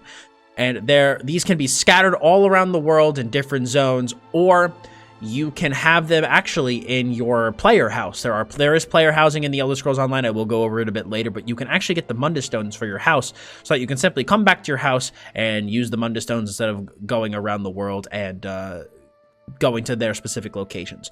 But I will go over what all the mundus stones are right now, and I'll also go over in what situations you might want to use certain mundus stones. So the first one we have is the Lady, which increases your physical and spell resistance. We also have the Lover, which increases your physical and spell penetration. We have the Lord, which increases your maximum health. The Mage increases your maximum magicka. The Tower increases your maximum stamina. The Atronach increases your magicka recovery. The Serpent increases your stamina recovery. The Shadow increases your critical strike damage. The Ritual increases your healing effectiveness. The Thief increases your critical strike chance. And the Warrior increases your weapon damage. The Apprentice increases your spell damage. And finally, the Steed increases your run speed as well as your health recovery.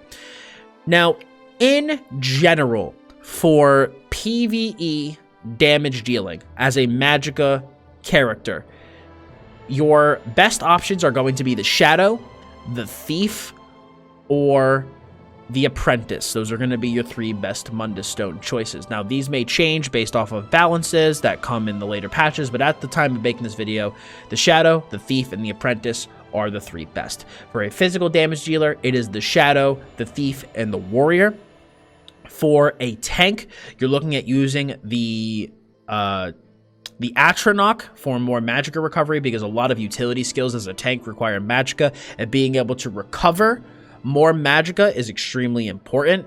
And we also have the Lord, which increases your maximum health. That's also really good for a tank. And then finally, for a healer, we have the Atronach again to increase your magicka recovery and increase the rate at which your magicka recovers, as well as the ritual, which increases your healing effectiveness. So either of those are really good options. And then of course for PvP, you have a lot of other choices. You know, for example, the mage and the Atronach are good for magicka PvP.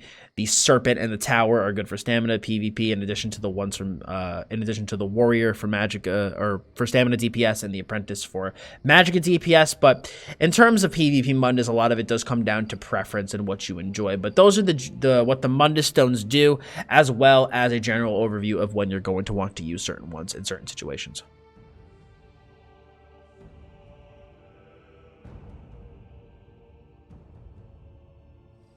In this next section, I'm going to cover NPC guilds in the Elder Scrolls Online. There are 6 different NPC guilds that you can join, very similarly to the other Elder Scrolls games. We have the Dark Brotherhood, the Thieves Guild, the Fighters Guild, the Mages Guild, the Psijic Order, and the Undaunted. The Fighters Guild, Mages Guild, and Undaunted are included in the base game and are way more tied to your character's power, while the Dark Brotherhood, Thieves Guild, and Psijic Order are acquired from DLC, or in the case of the Psijic Order, the Somerset chapter, in order to join those guilds. Now, assuming you have the Dark Brotherhood DLC, the Thieves Guild DLC, and the Somerset chapter, the way that you start and join these various guilds is you need to go to the Stories tab and go to Zone DLC. And then if you do Dark Brotherhood and click Accept Quest, as well as Thieves Guild Accept Quest, you will get the quest lines to start off on your adventures to join these 2 guilds.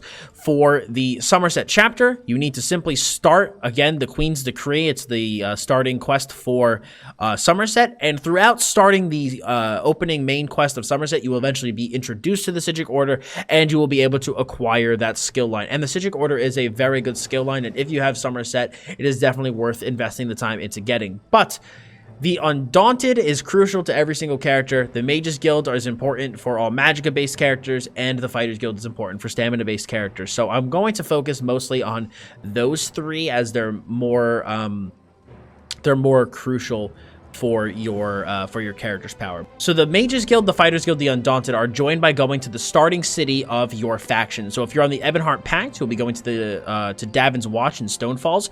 If you are on the Aldmeri Dominion, you'll be going to Volkel Guard in Auradon. And if you are on the Daggerfall Covenant, you'll be going to Daggerfall in Glenumbra. And you're going to be looking for this icon to join the Mages Guild, this icon to join the Fighters Guild, and one of the inns in order to join the Undaunted. So if you want to join the Mages Guild, you simply go into the Mages Guild in your faction starting city. And when you come into here, you will be able to talk to one of these NPCs. They will have a quest for you, and you will be able to talk to them and join the Mages Guild. It simply is going, hey, I'd like to join the Mages Guild. Bing, bang, boom. You're in, and you gain access to the skill line. And you level up the Mages Guild skill line by collecting lore books around the world. So you could also do the Mages Guild quest. The Mages Guild does have its own quest line, but it levels up by collecting those lore books. It just gets very similar to Skyshards, where you can find them scattered around the world, and you can acquire them and level up your Mages Guild. Now, if you want to join the Fighters Guild, you simply come here, talk to this guy, be like, hey, I want to join the Fighters Guild. And they go, all right, sounds good. And then you join the Fighters Guild. And you level up the Fighters Guild by killing undead, by killing Daedra, as well as closing Dark Anchors, aka Dolmens, which I'll be going over in a later section of the guide. Now, finally, the Undaunted. The Undaunted is basically the guild focused around dungeons and dungeon diving. And you're going to want to come to one of the inns in your starting town, and you will see these guys all sitting around a table, drinking some mead, talking about their dungeoneering adventures. And if you talk to them, you'll get a quest to go simply do a dungeon, come back, talk to them, and you'll be able to get your Undaunted skill line. And to level up the Undaunted skill line, you want to do dungeon achievements, pledges, which I will be going over later in the guide. And you could also potentially do some delve quests that you can get from the Undaunted Enclave, which can be found in the faction capitals, but again, I'll be going over that in the pledges section. But this, again, is focused around primarily doing dungeon quests and dungeon achievements. And when you join all of these NPC guilds, you get a corresponding skill line that goes with it, like I mentioned, and I mentioned how you level these up. But some of these skill lines are, you know, they give active abilities and an ultimate, like the Fighters and Mages Guild. Undaunted only gives actives, no ultimate. This gives only 2 passives, while the Mages Guild and the Fighters Guild have some more passives. And then you have the Dark Brotherhood and Thieves Guild, which are passives only. And then the Psijic Order is really similar to Fighters and Mages, where you have 4 actives as well as an ultimate. So you're able to get a wide variety of benefits from these guild skill lines. Again, some are more integral to your character's power, and some, like the Dark Brotherhood and Thieves Guilds, are just kind of some more RP elements. But using these guild skill lines, you're really able to customize your character a little bit more and make them that much more your own.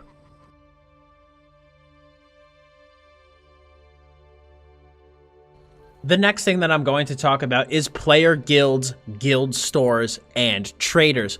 So in the Elder Scrolls Online, you can join up to 5 different player guilds at once. For those of you who have never played an MMO before, a player guild is simply, it's like a clan. You know, it's a group of people that can join one group, and you get your own chat room, and you guys can go out and do various types of activities together. But the cool thing about ESO is you can be in up to, like I said, 5 guilds at once. And of course, there are different types of guilds in this game, just like there are in other games. There are guilds that focus on PvP content. There are guilds that focus on running trials, which is this game's version of the raid. There are guilds that are just social guilds. That, you know, just focus on the social elements of the game. Guilds that are focused on role playing. And most notably for ESO, that's way different than any other MMOs, there are guilds that are focused on trading. So for example, the main trading guild I'm in, Spicy Economics, they have a guild trader in Mournhold, which is one of the capital cities, and they have a guild trader there. Now, you might be saying, I don't know what that means. I don't know what a guild trader is or what a trading guild is. There is no central auction house inside of the Elder Scrolls Online. ESO goes off of a guild trader system.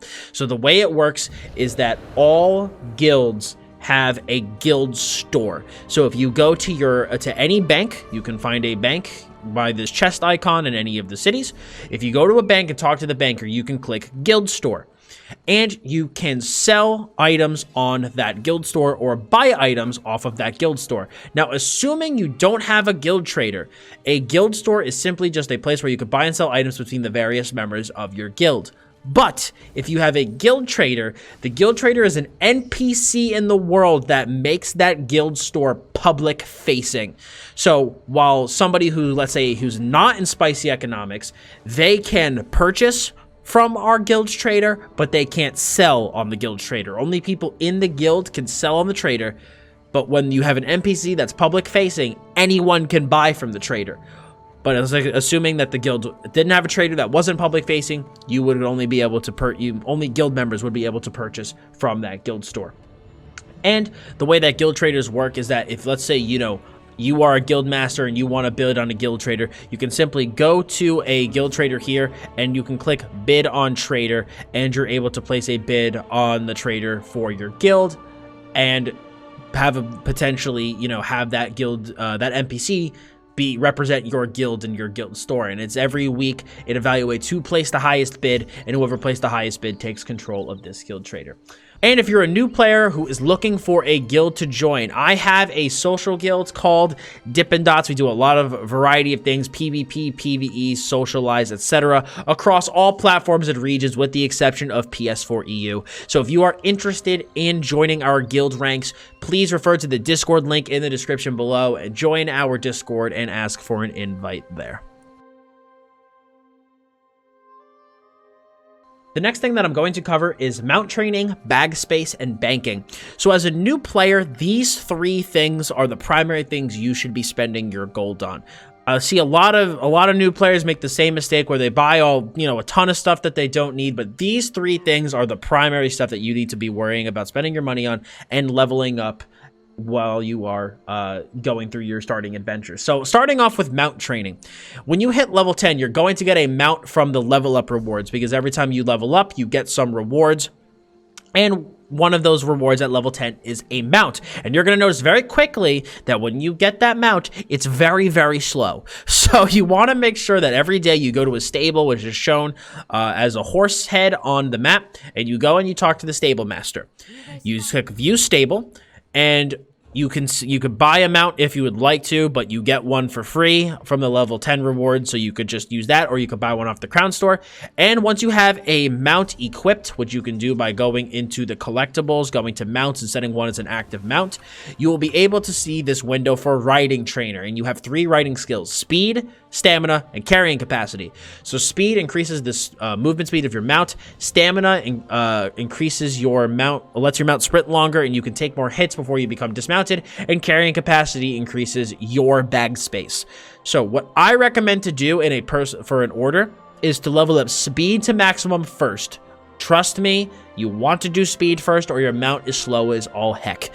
When you go, if you are going to be PvPing, you're going to want to do stamina second, so that if you get hit while you're mounted going from one place to another, you won't immediately get dismounted and someone won't have the jump on you. But if you're a PvE player primarily and you're not going to be getting hit by stuff constantly while you're going around on your map, carrying capacity might be a little bit more beneficial to you to increase that bag space for you. But ultimately, I would just say do speed first and then do stamina or carrying capacity in whatever order you want. Now, it's 250 gold every 20 hours. Definitely make sure to do this every day. It really, really, really helps getting this leveled up. Now, besides this, I also did mention leveling up your bag space. As you can see, this guy only has 120 bag spaces. I do really need to level this up a bit more. And that will get leveled up as I also get more carrying capacity on my mount, you know, because that influences your bag space. But if you go to a pack merchant, which there's one all the way tucked back here, if you go to a pack merchant, you can talk to this guy and buy a backpack upgrade. So you can increase your inventory size by 10 more slots by talking to this guy and buying a backpack upgrade. So it can be seen if you hover over, like, for example, the weights here on the map, you can see it says pack merchant. And you can go talk to the pack merchant and you can upgrade your bag. And then finally, the last thing that you have is the bank. So if I go over here to the bank, all right, so we travel over here. The bank is a shared storage space across all of your characters. It's not like characters have an individual bank. Any one of your characters can access this bank that you have.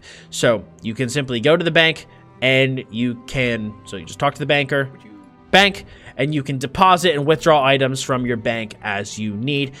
If your bank space is not at maximum size, you will also see a thing at the bottom that allows you to upgrade your bank size to be larger.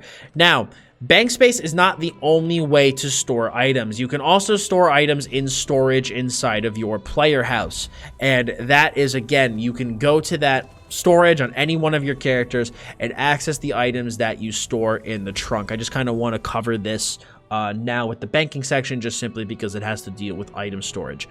Now, you can get these chests in a multitude of ways. You can get them from the crown store. You can buy them with Talvar, which is a currency from doing the Imperial City DLC.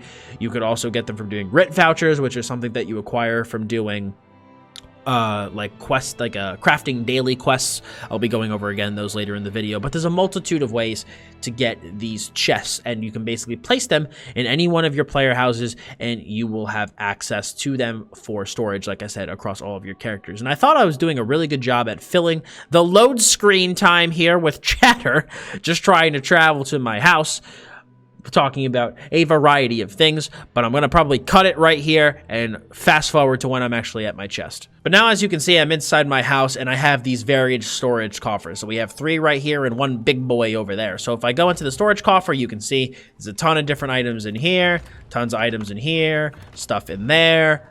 I have nothing in this one yet. And then again, I have a banker inside of my guild house. So this is just another way that you can get some alternative storage that's shared across all of your characters, besides just going to the bank.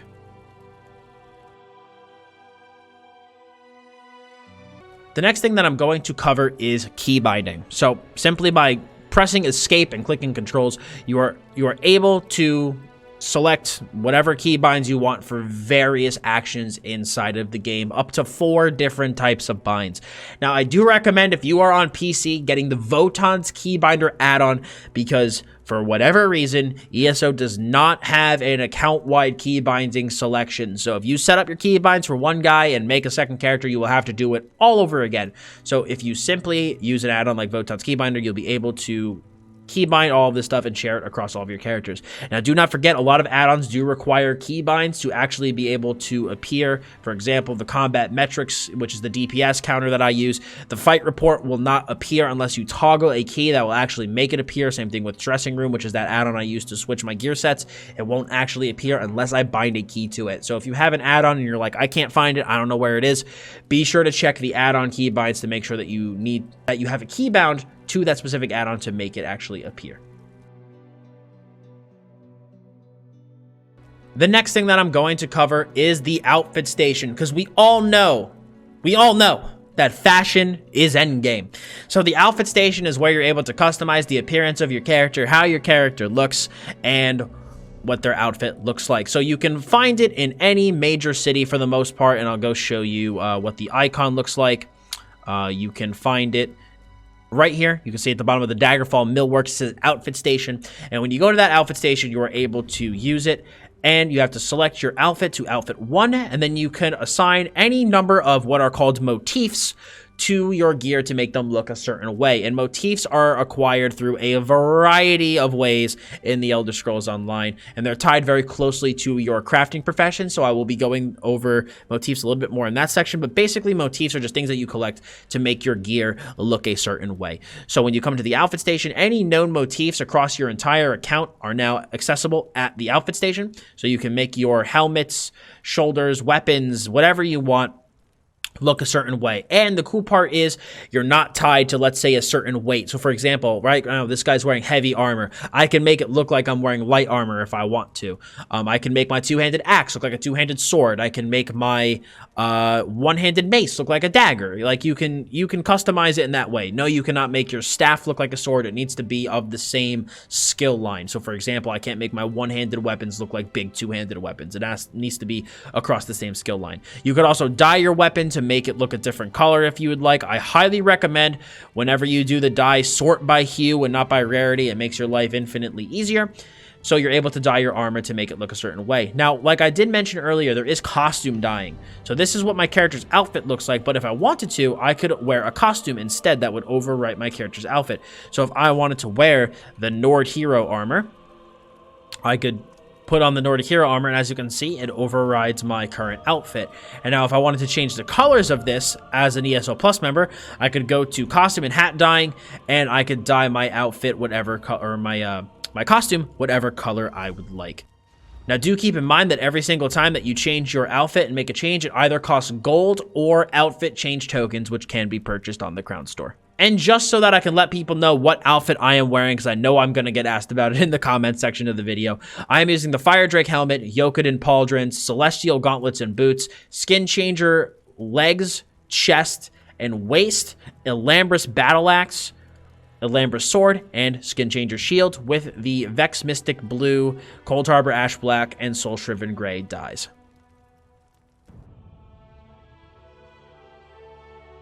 The next thing that I'm going to cover is wayshrines and fast travel. So wayshrines are basically the things that you use for fast travel in ESO. Once you walk to a wayshrine and discover it, you can fast travel to that wayshrine at any time. So let's say you are not at a wayshrine and you want to travel to one. You can just simply find one on your map, click it, and for a gold cost, you will fast travel to that wayshrine. Do keep in mind that successive wayshrine travels will cost more gold if you do not use another wayshrine to travel there. So I'll be able to show you once I've actually successfully traveled to this one what I mean by that. But if you use a wayshrine to travel from one to another, it is free. And then obviously, as you saw, I wasn't at a wayshrine, so it had a gold cost. But let's say now I go up. So as you can see, if I go up to this wayshrine, I can select another one for no fee. But assuming I teleport the exact same way I just did, and I want to teleport to another wayshrine, as you can see, it will cost 1,100 gold. That goes down over time. So after a certain period of time, I'll be able to teleport again for that 146 gold. And the gold cost of your wayshrine travels does scale with your level, so don't worry, it's not going to be as expensive when you are level 3 and don't have any money. So the higher level you get, the more that those wayshrine travels will cost. But wayshrines are not the only way to fast travel. There's a couple cheeky ways that you can fast travel. So for example, if you are in a guild, you can look at any one of your guild members, right? So let's say I want to travel to Deshaun. I can right-click this member in my guild and click Travel to Player. And of course, as soon as I did that, he went somewhere else. So if I click Travel to this guy, I will be able to travel to this guy for free. But it will also raise the cost of my next fast travel not using a wayshrine. So just because you fast travel in this way does not mean you could use this to circumvent the gold cost. No, you don't spend any gold fast traveling in this way, but if you try to fast travel, like I said, to a different wayshrine, you know, not teleporting to a player, you know, to a different wayshrine and not using a wayshrine, it will cost that extra gold cost as if you did fast travel with the gold cost. I hope you kind of see where I'm going with that explanation. I know it can sound a little confusing, but hopefully that makes sense. But besides just teleporting to other guild members, you can teleport to group members in the exact same way. So if I was in a group with somebody, I'd be able to right click, hit travel to player, and would be able to go to them. So I definitely do recommend making sure you're in a guild for easy fast travels. It's really, really nice to be able to right click someone, fast travel. It'll put you near the nearest wayshrine, and then you can travel to wherever you want for free. So it's a nice way to basically fast travel around the map without spending really any gold. So it's a really nice way to do it. But that is all the different ways that you can fast travel. You could actually, one more way before I head off for this section, you could also travel to your houses. You can fast travel to houses. So for example, I have the Rosy Lion, which is located in Daggerfall. It's like a little apartment. So if I ever wanted to teleport to Daggerfall, instead of teleporting to the Daggerfall Wayshrine, you know, maybe for a gold cost, I could just travel to the Rosy Lion Inn, and that'll put me right in the heart of Daggerfall. So those are all the different ways that you could fast travel in the Elder Scrolls Online.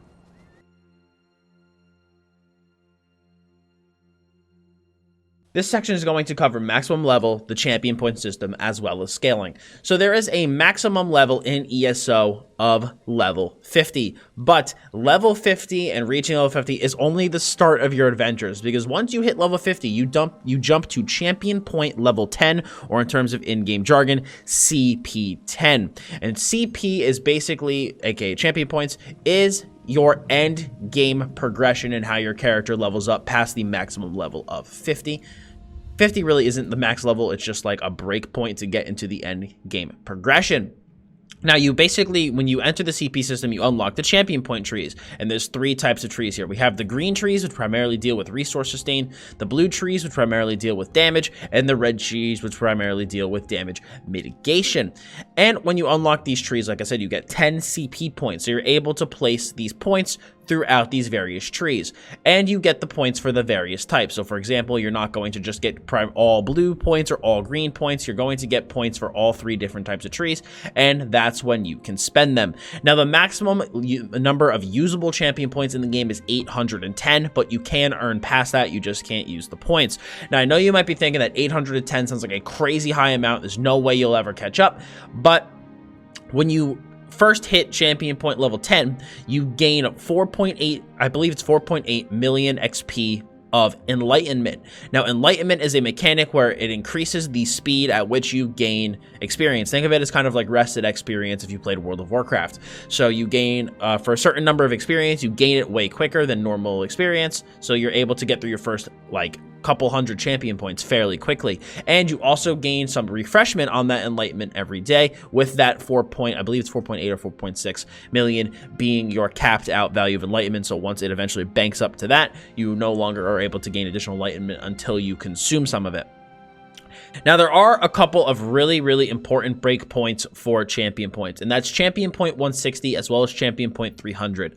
So champion point 160 is when gear stops getting better. So as you can see, I'm champion point 1001, but my gear here is champion point 160. Once you reach that level, that is when gear stops increasing in level, which is good for the game because every time they release an expansion or every time they release a DLC, you don't have to go and farm out all new gear. Your gear is still going to be as valuable today as it will be tomorrow, which is a really, really good thing about the system. So even if you take an extended break, you can come back and all of your gear will still be leveled up for you.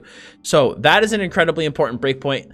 Dude, you know, you have your gear cap at CP 160, and I wouldn't really even worry about gear and gear sets prior to that. You know, once you get to CP 160, that's when you can get a bit particular about what types of gear and gear sets you wear. And then another important breakpoint is CP 300, which is where you stop gaining stats from your CP, because now every time you level, once you're CP 10, you're no longer going to get a skill point like 1 to 50, you're going to get a champion point, and for the first 300 champion points, every single time you spend a CP point, you gain a stat.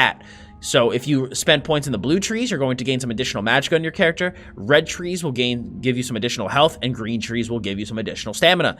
So all, you know, the first 300 points will give you resources based on the color, but then once you hit CP 300, you will have maximum resource values for your character, for your levels, and then past from 300 to 810, you're basically looking at just the champion points gaining. Will be your progression, basically. Now, there are an important thing with the champion points called jump points. I do want to mention these because I want to make sure that you, as new players, understand this. Basically, a jump point is when you actually gain a increase in value from your CP. So, for example, you can see I have 56 points into Elfborn, which gives me a 20.15% chance increase to my critical damage and critical healing on my Magicka skills. Jump points, like I said, it's a whole value, so where you actually gain additional value. So right now, if I have 56 points in here, right? 20.15%.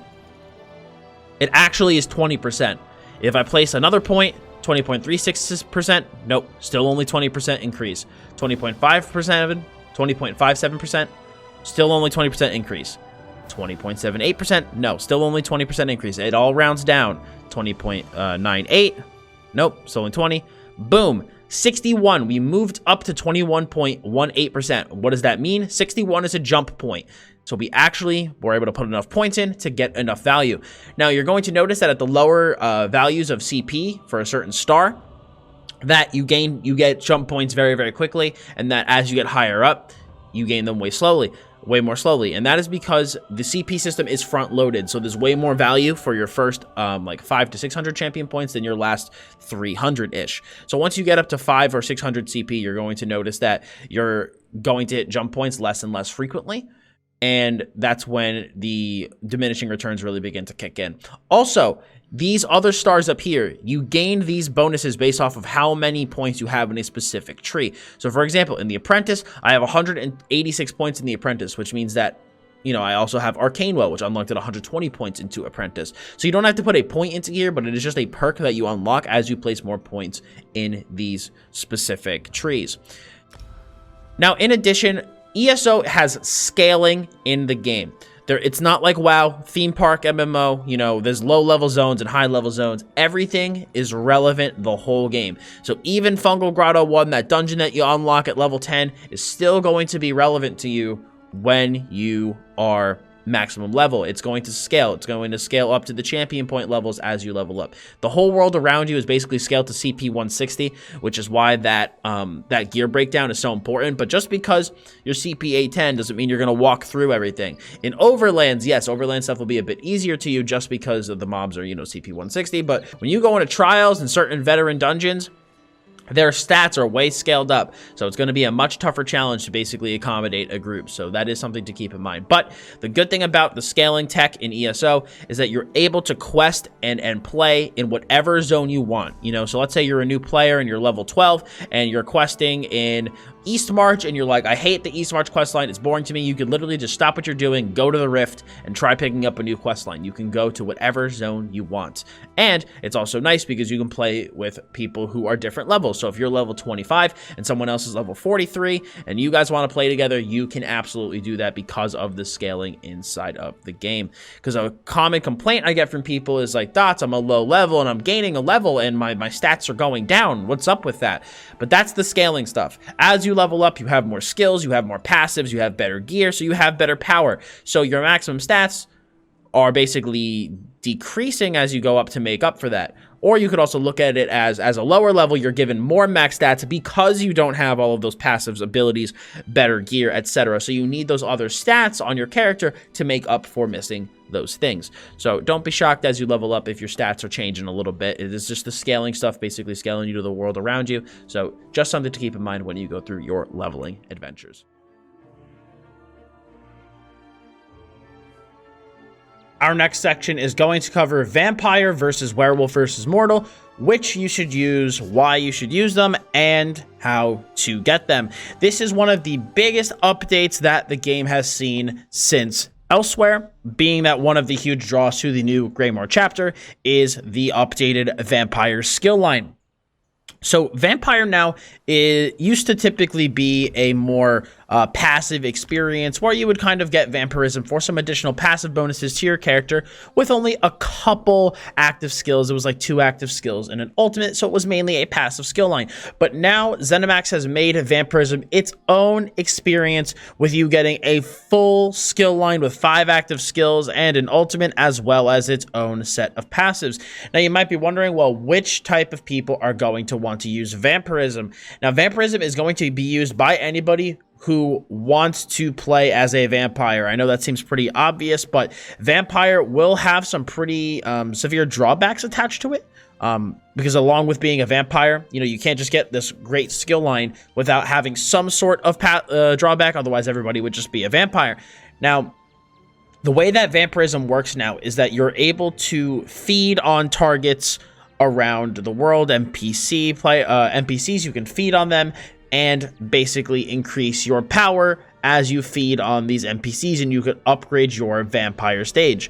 So higher stages will make you a stronger vampire at the cost of your humanity, and the stages will decrease over long periods of time. So if you want to keep your vampire stage high, and there's 4 of them, so if you, let's say you want to stay at stage 4, you're going to have to periodically feed to make sure that you keep your vampirism stage as high as possible. Now, as you stage up, there are going to be some drawbacks, and they get a bit more severe as you stage up. Your health recovery will start at going down by 10% at stage 1, 30% at stage 2, 60% at stage 3, and 100% at stage 4. You will take 5, 8, 13, and 20% more flame damage as you stage it up.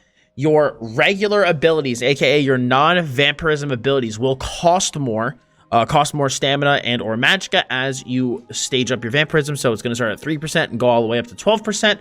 And your vampire ability costs will go down, though, so the actual vampire skills will thankfully cost less, starting at 6% cost reduction all the way up to 24%. Now, do keep in mind that these numbers are subject to change from recording right now, as I'm recording this about a week or 2 before the release of Greymoor on the public test server, so these numbers might change slightly, but I'm assuming that the overall concepts of these skills are pretty much going to stay the same from now until release. Now, you might be wondering, well, why is the vampire stage so important? Well, as you increase your vampire stage, not only do these passives change from the feed passive, but you also gain some other additional bonuses. So for example, Dark Stalker is a passive that you gain at stage 1. As you can see, this passive, Strike from the Shadows, you get at stage 2, which gives you weapon and spell damage as you come out of invisibility, sneak, or mist form, which is a skill. Blood Ritual allows you to infect other players. I will go over this in a second. On Death was stage 3 or higher. It reduces your damage taken by up to 30% based off of your missing health. And then finally, Unnatural Movement. So while you're at stage 4, it reduces the cost of sprint by 50%. And if you continuously sprint for 3 seconds, you will automatically become invisible, which is pretty cool. So you're going to want to stage up your vampirism if you want all of these passives. So, like I said, basically, as a vampire, if you're a player considering to use vampirism, you need to kind of take these drawbacks and these benefits into account if you're deciding if vampirism is something that's right for your character. They've done a good job at making vampire its own unique experience going into Greymoor, and it's not something that you have to have on your character, but it is something that you can use if you want it in order to customize your build a bit more. But you will be primarily be seeing vampirism now used by more magicka characters, although stamina can take some advantage out of it because certain skills do cost health, not a singular resource. For example, one of the Morphs of Eviscerate will cost health. one of the morphs, both of the morphs of Blood Frenzy, cost health, but, you know, these last skills that all cost magicka, stamina won't get as much use out of. So stamina only has, like, maybe one skill it could really use, and if it wants to use the ultimate, it can. But this is going to be definitely a more magical focused skill line. Also, something to consider, though, for PvPing is that certain skills from the Fighters Guild are going to deal more damage to you as a vampire. And like it says here from the feed passive, you will be taking more damage from fire, a lot more damage from fire, while you are PvEing, and fire is a very common element in PvE, so it is something to consider. Now, the other thing that we can be, besides vampire, is we can be a werewolf if we want to be. Now, werewolf is a basically completely stamina focused line. You will never be a werewolf as a magicka character. Also, with vampirism, you're a vampire at all times. You don't have to transform into anything. Your character is a vampire, and those passive benefits and drawbacks will be active on your character at all time. On the other hand, as a werewolf, you have to physically transform into a werewolf in order to gain any of the bonuses and the drawbacks from being a werewolf. The main drawback from being a werewolf is that when you're in werewolf form, you take extra poison damage as well as extra damage from Fighters Guild abilities and PvP, as I mentioned earlier. But if you're just chilling in human form and you're not transformed at all, you will receive no benefits or no drawbacks. So like I said, werewolf is basically going to be used by somebody who wants to play specifically as a werewolf.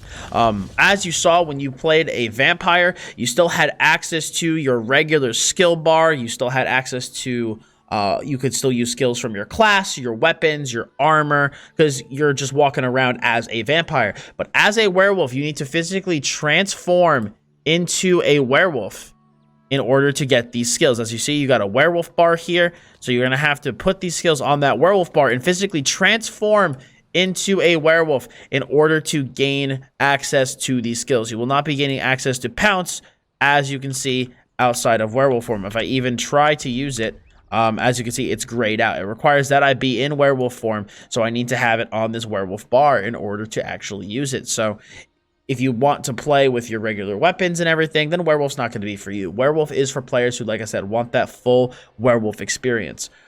It's pretty good for PvP and PvE. Again, you need to want to use only these skills when you're playing, as it will lock you out of your other weapon skill bars. But one of the cool things about having the werewolf transformation slotted, if you do choose to want to use it, is that your stamina recovery is increased by 15%. So let's say you don't have a need for another ultimate on any of your bars, feel free to slot this just for a huge 15% boost. Now, you might be wondering, okay, well, those sound great, those sound awesome, but what about just playing as a mortal? What if I don't want to play as a vampire or a werewolf? You absolutely do not have to. One of the good things going into Greymoor is that neither one of these are really a requirement anymore. It's just like a bonus that you can get on your character if you want it. So if you want access to those vampire abilities and to truly play as a vampire character, you can play as a vampire. You just need to keep in mind that because the vampirism is going to increase the cost of a lot of your non-vampire skills, it's going to be a lot more difficult to use your regular skills when you're just running about. You can leave yourself at stage 1 if you want to, but you do need to keep in mind that your vampire skills will be more expensive because you won't be staging up your vampirism, and you will not be gaining access to really any of the passives from vampirism. You'll only be gaining access to some of the active skills. I have seen some players do it on the public test server, but it's really up to you how you want to manage that. So you can either stay at stage 1 and not really have any of the drawbacks and just use some of the skills, but not get any passives, or you could stage it up and go for the full vampire experience. Werewolf is going to be used if you want to play as a werewolf, and then you'll just simply play a mortal if you don't want to use any of those 2 skill lines. It's really up to you to choose how you want to build your own character. You know, it's going to be a lot more personal choice, which is really nice going into Greymoor. I know me personally, I won't be using vampirism too much anymore, just because I typically always used it as like a passive bonus onto all my characters. But since it's its own unique experience and I don't really want to play any of my characters as a vampire, I don't necessarily know if I'll be using it that much anymore. Now, if you do decide, hey, I don't want to be a vampire or a werewolf anymore. I've contracted these diseases and I don't want to be these anymore. How do I cure it? You can go to any of the Mages Guilds, and it will be Priests of Archaea, I believe it is, tucked back in the back of the Mages Guilds in any of the big cities, and you can go talk to them and they will cure it. Now, before you can even get it cured, you have to get it in the first place, and there's a multiple number of ways to get it. You can buy it off the crown store, but I do not recommend doing that. It costs about 1,500 crowns when you're not on the PTS, I believe, to purchase these skill lines. Do not recommend doing that because there is a passive in both the vampire and the werewolf skill lines that allow you to bite another player and infect them with either the vampire disease or the werewolf disease, as long as you go to a vampire or werewolf shrine with that player. And typically players in guilds and in zone chat will be more than happy to help infect your character so that you can get the skill line for yourself, and then you're going to get a quest that you have to do, and bam, your character's all set up to go. Do not pay for a werewolf or a vampire bite. If anybody tries to charge you, they are a rude dude. It's really not common practice anymore, so do not pay anybody asking for money. There are plenty of people in this game who will do it for free. It's really bad practice to ask anybody to pay. Or there are also like NPC mobs, like certain werewolves and certain vampire characters in the world that can cause you to contract the disease. A quick search online will tell you which those specifically are. But honestly, it's just infinitely easier to ask a guildie or ask somebody in zone chat, hey, I'd like a vampire or werewolf bite. Can you help me out? So those are just some things to consider about vampire versus werewolf. Like I said, the skill lines have changed a lot since previous iterations of ESO. Werewolf has kind of always been its own self-contained thing to play as, and it's pretty much stayed that way. And vampire was always something that you could add on to your characters, but it really is not that way anymore. It is its own experience, similar to werewolf. Like I said, some players are just staying at stage 1 to use like maybe 1 or 2 skills and not utilizing any of the passives, but ultimately it's up to you if that's how you want to play. Go for the full vampire experience, or just not use any of these and play as a regular character without using any of these skill lines and having to suffer from their drawbacks.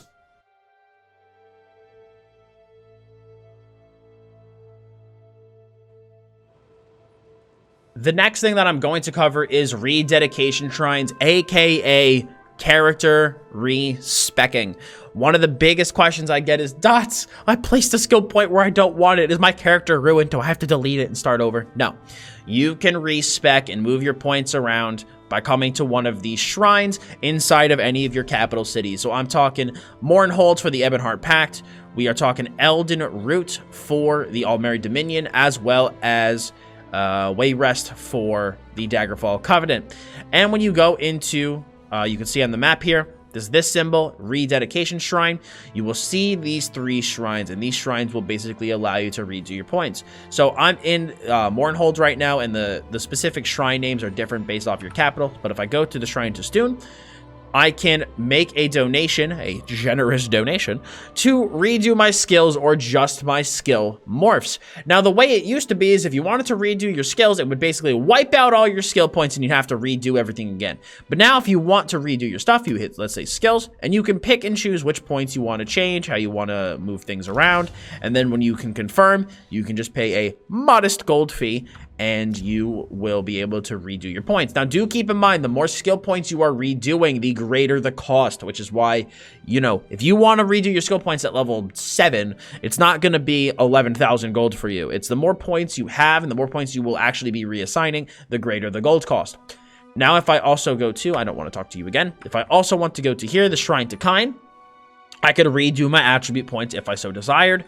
And then finally, the Shrine to Mara is basically used for marriage in the game. So let's say you guys have a scroll of Mara and you and another character come to the Shrine of Mara. You two can get married, and you also get rings of Mara, which also give you a 10% XP boost.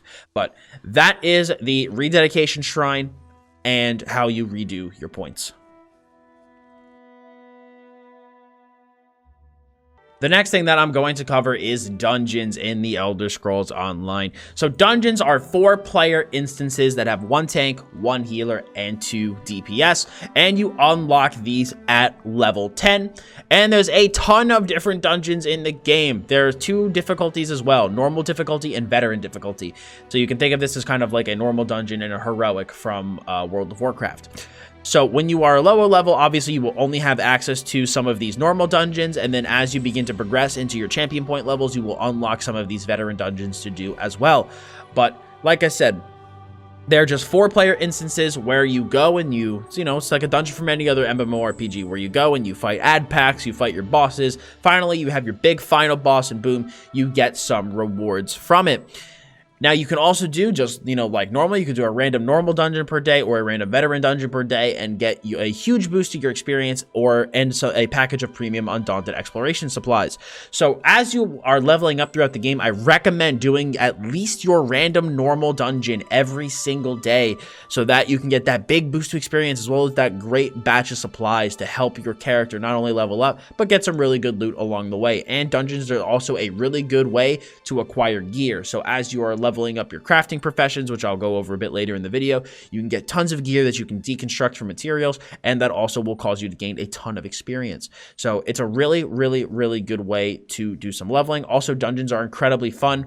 The veteran dungeons, also the final bosses, all have a hard mode, so you can basically increase the final difficulty of the final boss, which will give you an extra challenge if you and your team want to take it on. And especially the dungeons that come out in the DLCs a couple times a year, those ones tend to be the most challenging of all and will push you and your group mates to the limit in terms of actually fighting stuff and working together.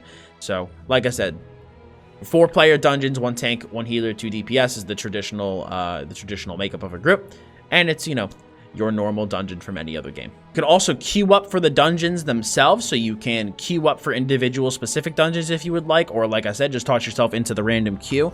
But you could also travel to the dungeons manually if you so desire. You can see them on your map. For example, there's Darkshade Caverns 1 and 2 here. So if I wanted to, I could travel to this dungeon with my group without going through the queue system. Now, something else to note. I got this asked a lot in my streams, and I actually wanted to amend this to this section before I move on. There is no, maximum number of times you can run a dungeon in a day. You can do a dungeon an unlimited amount of times if you want to. It's not like WoW, where you can only do a dungeon X number of times per day, or you get raid locked out of trials or anything, which I'll cover in the next section. You can do trials and dungeons as many times per day as you'd like.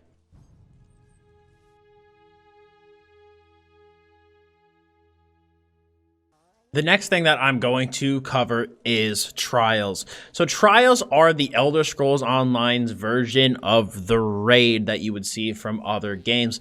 So the way that trials work in ESO is that there are 12 members in a trials group, and the ratio of tanks to healers to DPS does kind of vary from trial to trial. But the general rule of thumb is going to be 2 tanks, 2 healers, and 8 DPS. Some trials require 3 tanks, some trials only require 1, and you kind of flex in and out the DPS as needed. But they are 12-man groups, so it's basically like, for those of you who have no idea what a raid is from another game, it's basically like a hard dungeon that I described in the previous section. So dungeons are, 4-player things that you have to tackle together, where you have to dive in and take on all these different mobs and take off the bosses, and picture that, but just harder, and that's what a trial is. And there are 2 types of trials in the Elder Scrolls Online. There's a full trial as well as the more arena-style trials. Now, a full trial is basically, like I said, a super hard dungeon with different mob packs that you have to take on.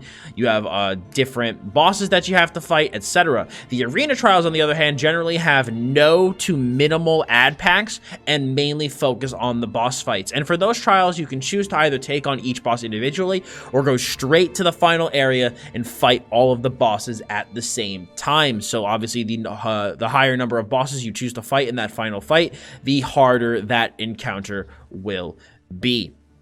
Now, there is no queue system for trials like there is for dungeons.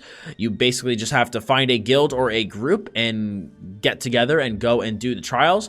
And obviously, finding a guild is a really easy way to get into trials. Or you could go into Craglorn Zone Chat and ask for people to run trials. There's always pickup groups going. And also, similarly to dungeons, there is a hard mode for the veteran modes. There's veteran and normal trials. And the hard mode for veteran is exactly what it sounds like. The final boss will be much more difficult, have more mechanics, have more health, more damage, etc. that you have to take on. And for the first time with Sunspire, all of the different dungeons, or excuse me, all of the different bosses will have their own unique hard mode, not just the final boss. So you can choose to do a hard mode version of each individual boss inside of Sunspire, and Sunspire is also a full trial. So, like I said, trials, 12 members. Usually it's 2 tanks, 8 DPS, and 2 healers. And it is basically your raid for the Elder Scrolls Online.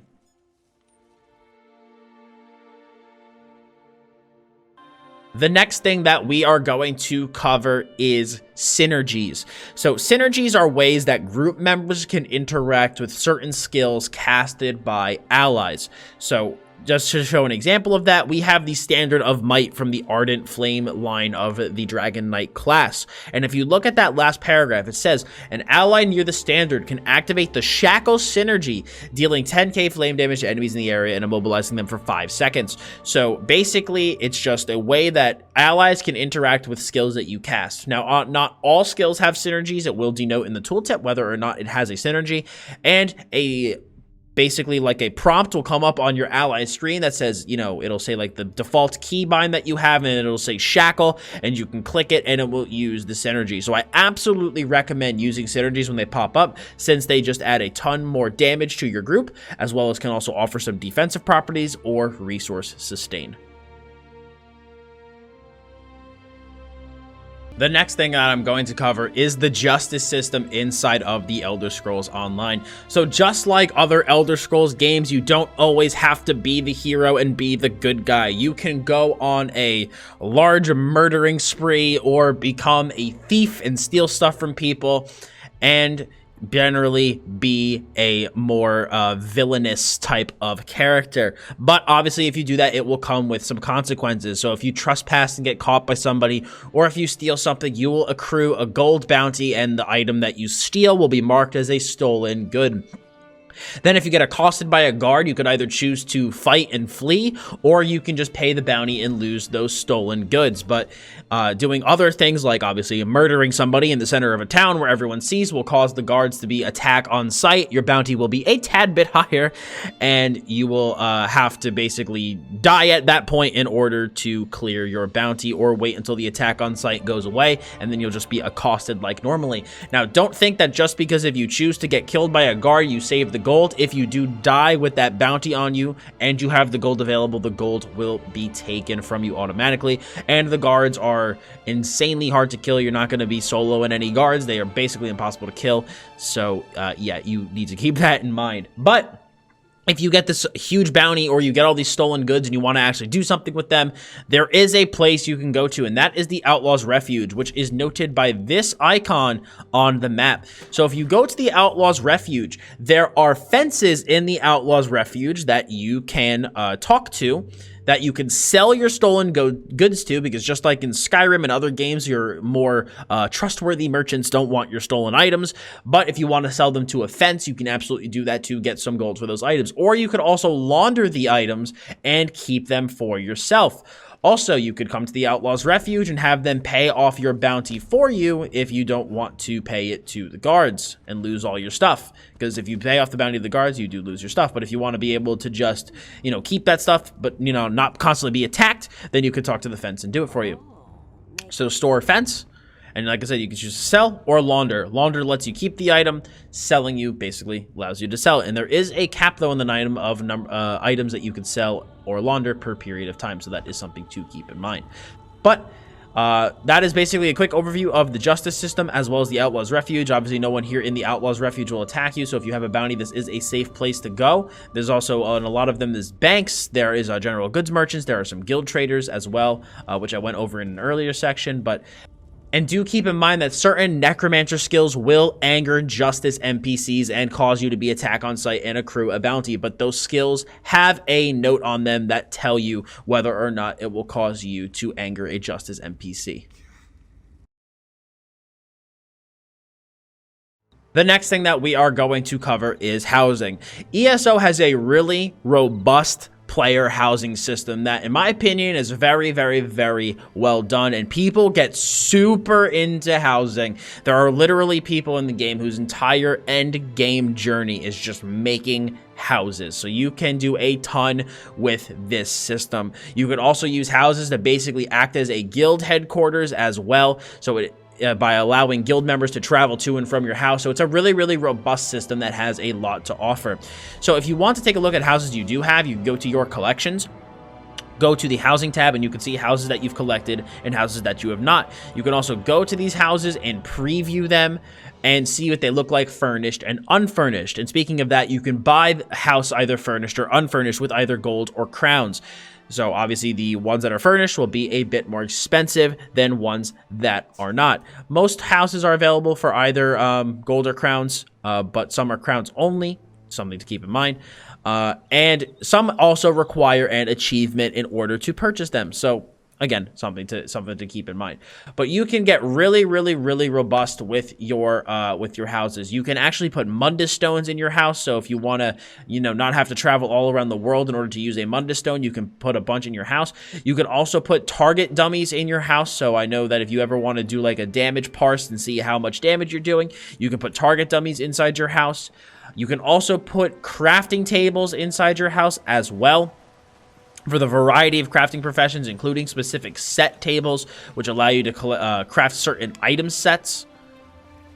You can also, in addition, put a banker and a general merchant. So you can put a banker NPC inside your house to allow you to access your bank.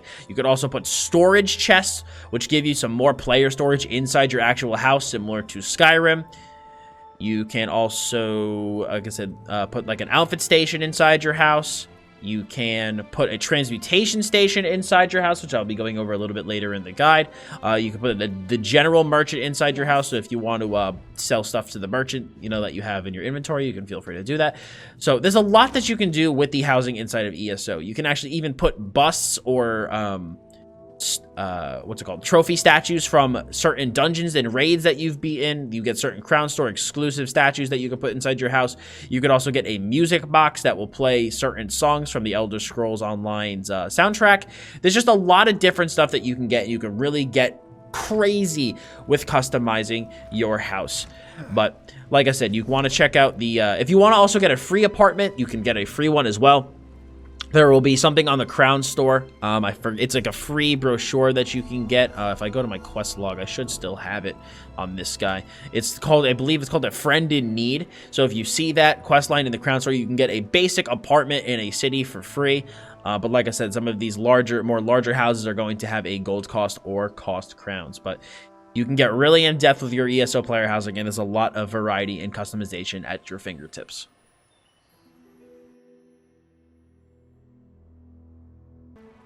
The next thing that we are going to cover is combat basics. All the little basic things of combat so that you know what you're doing when you're actually fighting stuff. So a lot of mistakes that I see people in ESO make, especially when they first start, is they literally only use what's called light attacks. It's just like left clicking your mouse, and this is all they do. They think it's like Skyrim, and they just left click until the cows come home. Okay, there's more to ESO combat than just using light attacks. There are also skills that you have at your disposal, which you can see on my bar here at the bottom. So you can combine light attacks and skills to do a variety of different things, place dots on people, have good direct damage, stuff like that. In addition to light attacks will obviously deal some damage. They will proc any enchants that are on your weapon. So as you can see, this guy has a flame enchant on his front bar staff. And it will also cause you to generate ultimate, which is the resource to cast ultimates. So constantly putting light attacks inside of your rotation is extremely important. Now, let's say, for example, let me burn some of my magicka here. Let's say you burn your magicka really, really low, okay? And you're like, man, I don't have enough magicka to cast my skills. I'm not sure what to do. You can do a heavy attack, which you charge up by holding the left click and letting it go all the way through. And as you can see, you gain resources. Now, staves will cause you to gain magicka, while melee weapons and bows will cause you to gain stamina upon their heavy attacks. You can also do a medium attack, which is like a halfway in between a light and heavy attack, so it does slightly more damage than a light attack, but doesn't restore the resources like a heavy attack does. You also have blocking.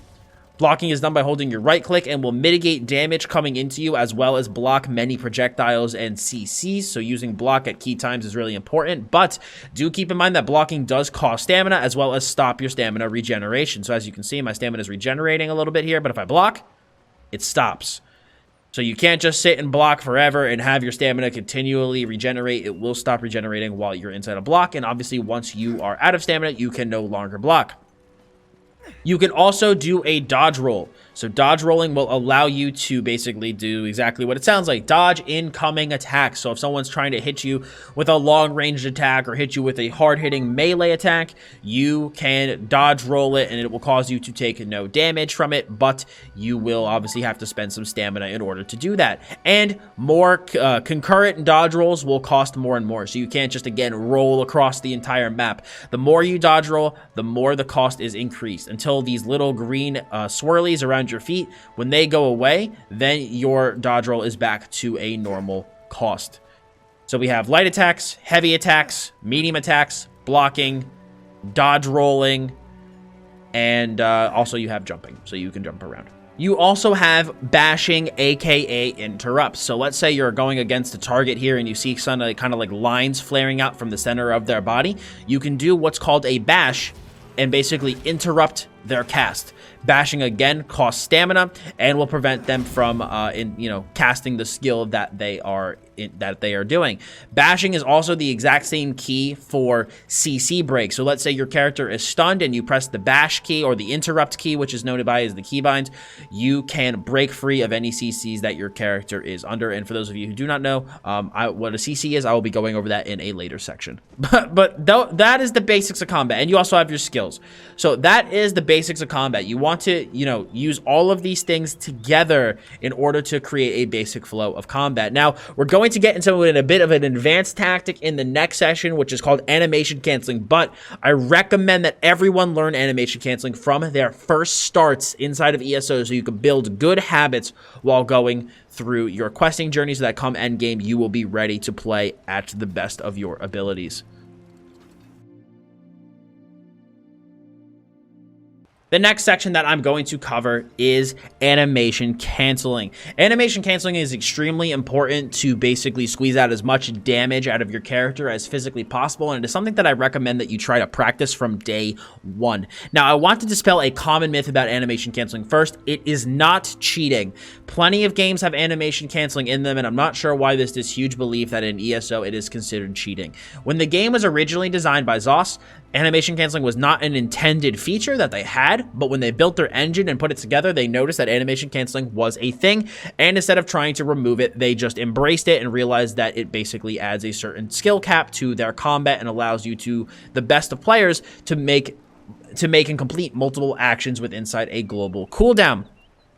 So with all that fancy jargon out of the way, animation canceling is exactly what it sounds like. You basically end an animation first before it goes through its whole thing, and you still get your intended desire. So for example, you can cancel light attacks. So instead of doing this whole action here where you bring your staff forward and bring it back, you can cancel off the second part of that animation with another action to basically optimize the number of things you can do in a certain time period.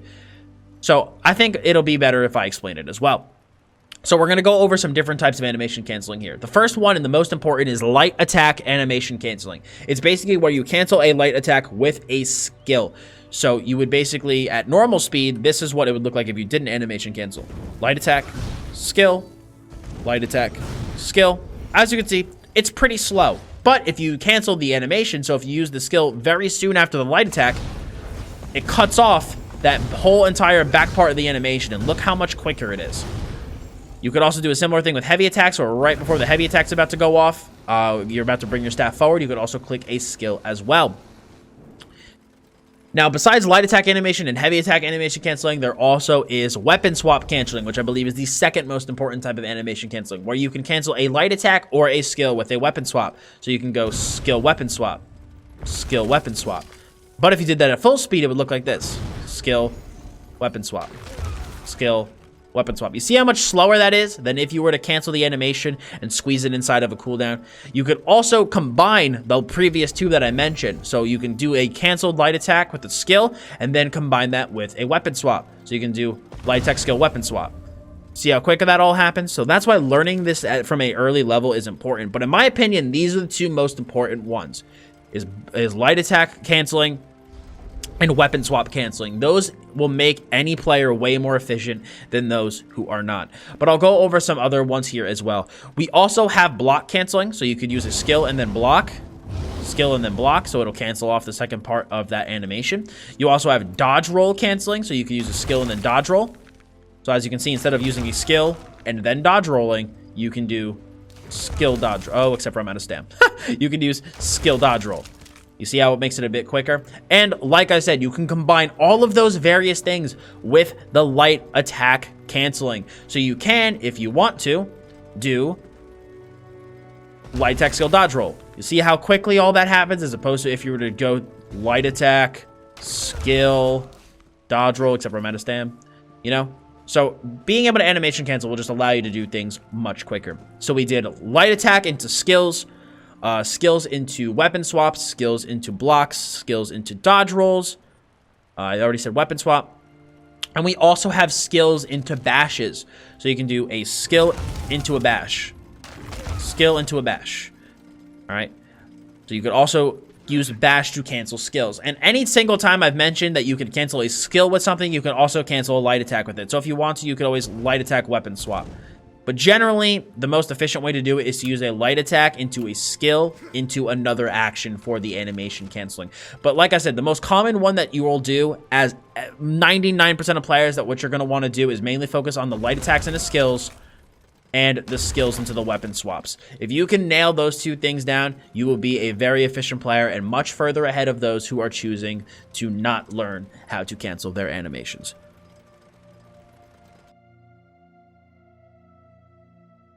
The next thing that I want to cover really quickly is soul gems and why they are so important. Now, you get soul gems from doing a wide variety of things, from completing dungeons to getting it in your undaunted package from your random normal per day.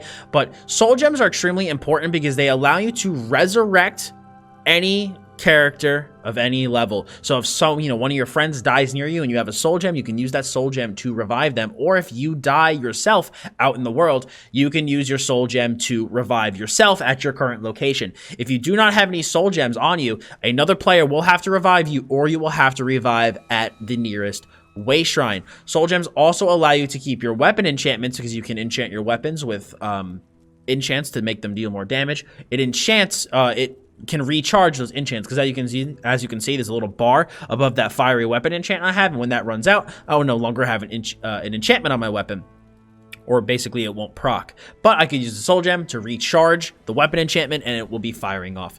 So you never really need to buy these. If you're just running dungeons regularly, you will have a ton at your disposal, but I just wanted to go over these really quickly so that you guys know how important soul gems are to keep on your character and acquire at all times.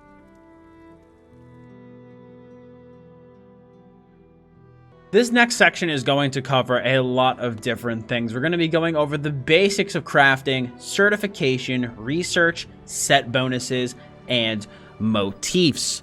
So the first thing we're going to start with is the crafting basics. There are a total of 7 different crafting professions in the Elder Scrolls Online. We have alchemy, which deals with the creation of potions, blacksmithing, which deals with heavy armor and metallic weapons, clothing, which deals with medium and light armor, enchanting, which deals with creating enchants for armor, weapons, and jewelry. Jewelry crafting, obviously, is the crafting of jewelry. Provisioning is the creation of buff food and buff drink. And we also have woodworking, which is the creation of staves and shields. Now, to unlock any of these crafting professions, the best way is to just go to a town and interact with the various crafting tables. Once you interact with these crafting tables, you will unlock that crafting skill line, and you can see everything for the skill line in terms of the passive bonuses that you can unlock. Now, the basics behind the crafting will start with woodworking, blacksmithing, and clothing and jewelry crafting. Is that there are raw materials, and you have to basically take these raw materials and refine them into refined materials. Then, using these refined materials, you can create a bunch of different items, and the more of the type of material you use, the higher the level the piece of gear is, up until a certain point. Then you have to go to a new material, and as you can see, the new materials correspond to a certain level of so a certain level range of item. Then, once you have the refined materials and you choose what type of item you want to make, you have to use a style material.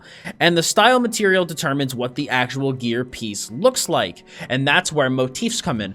Motifs are basically these little chapters or books that you have to read that make certain gear pieces look a certain way. So, for example, if I have the Aldmeri Dominion style, I can craft gear that looks of the style of Aldmeri Dominion. But I have to use the actual motif to learn the style and then use the style material to create a piece in that style. Also, once you learn a motif from a certain crafting style, you can then use that motif in the outfit system, which I went over in an earlier section, and that will be unlocked across your entire account. And you do not need the style materials for that. You just simply need to, obviously, like I went over in that section, pay some gold. But if you want to actually craft a item looking a certain way, then you need the style material. After that, you have trait material. So you can craft gear with a certain trait. Now, traits I went over a little bit earlier basically are kind of bonuses that your weapon or armor gives to you. Now, to create an item of a certain trait, you need to have the actual trait material, and you can create the item of that trait. But even before that, you need to do what's called research, and you need to research that gear trait in order to be able to craft with that gear trait.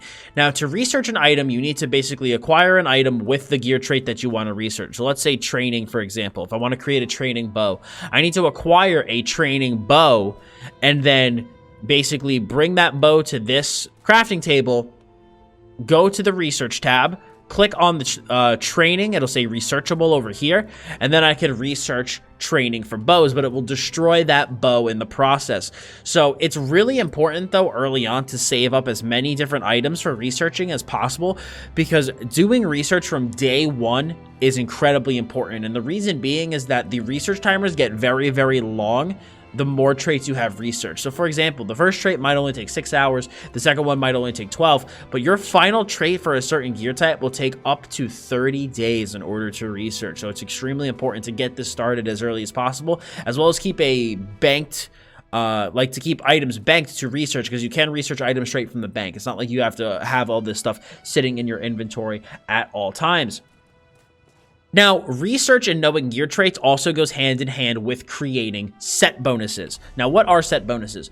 So set bonuses are exactly what they sound like. Bonuses that you get for wearing more than one piece of a set. So for example, my Magica Dragon Knight wears Burning Spellweave. If I wear one piece of Burning Spellweave, I don't get any benefit besides just the trait and the enchant. If I wear 2 pieces, I get a line of maximum Magica. If I wear 3 pieces of Burning Spellweave, I get spell damage. If I wear 4, I get spell critical. And if I wear 5 pieces of Burning Spellweave, whenever I deal damage with the flame damage ability, I have a 15% chance to apply the burning status effects to an enemy and increase my spell damage by 507 for 8 seconds. And this is a set that I got from a dungeon. But you can also craft gear items with gear set bonuses. But in order to craft an item with a certain gear set bonus, you need to have a certain number of traits known. So for example, if I wanted to create a set of the Julianos gear set, which gives 2 lines of spell critical, a line of max magica, and a big line of spell damage, I would need to have 6 traits known for every single gear piece that I was trying to create with Julianos. So for example, if I am trying to craft that, we'll just use woodworking for our example here. If I was trying to create a Julianos Inferno staff, I would need to have 6 different traits known to even be able to create a Julianos staff in the first place, and then actually have the trait that I want to create the item with known. If I wanted to create an ice staff, I would need to have 6 different ice staff traits research, etc., etc. So that is why researching from the beginning is extremely important. And research also plays into the transmutation system, which I will be going over a little bit later in this video. Now, in terms of certifications to get certified in a certain crafting profession, this will allow you to do a daily quest called a writ. And a writ basically gives you inspiration points, which allows you to which is basically the experience line for crafting. Gaining inspiration means that your crafting gets leveled up. And if you do these writs daily, they will give you they'll cost some materials, but they'll give you some gold back, some other materials and stuff, and it'll give you that inspiration points. And it also, when you do the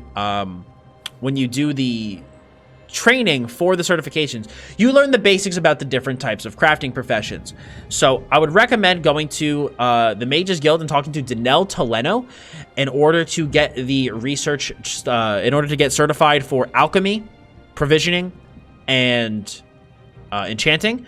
Then you can go to Millineth of the Fighters Guild to get certified for woodworking, blacksmithing, and clothing. And then you can go to the Writ area inside of Alinor in Somerset in order to get, there'll be an NPC there that will have a quest that will give you the certification for jewelry crafting, and you can learn the basics about the different professions there.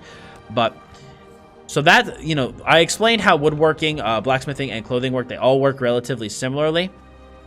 The way that alchemy works is you need to simply combine multiple ingredients together as well as a solvent in order to create a potion. So very, very simple. Then with provisioning, you need to have a recipe known and then use a bunch of different ingredients within that recipe to actually create the food that you need. And food is extremely important for your character. Buff food gives your character a lot of bonuses. It's extremely important for endgame power. And then you also have enchantments. Enchanting, which basically is the combination of a bunch of different runes. I can show you some in my craft bag here.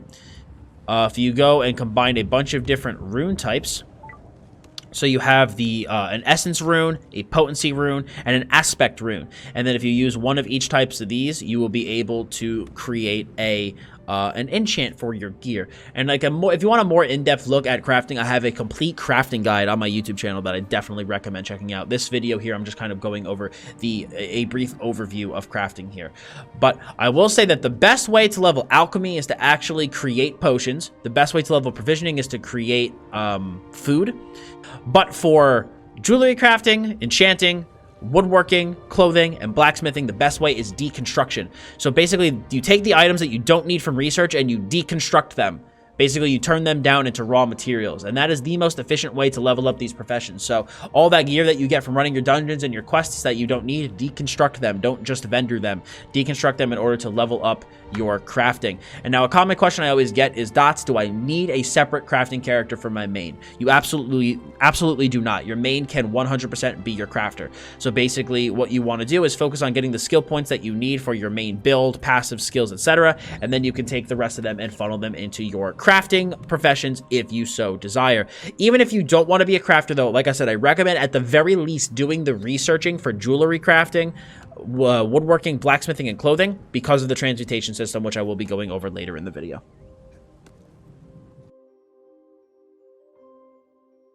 The next thing that we are going to be going over is consumables and quickslots.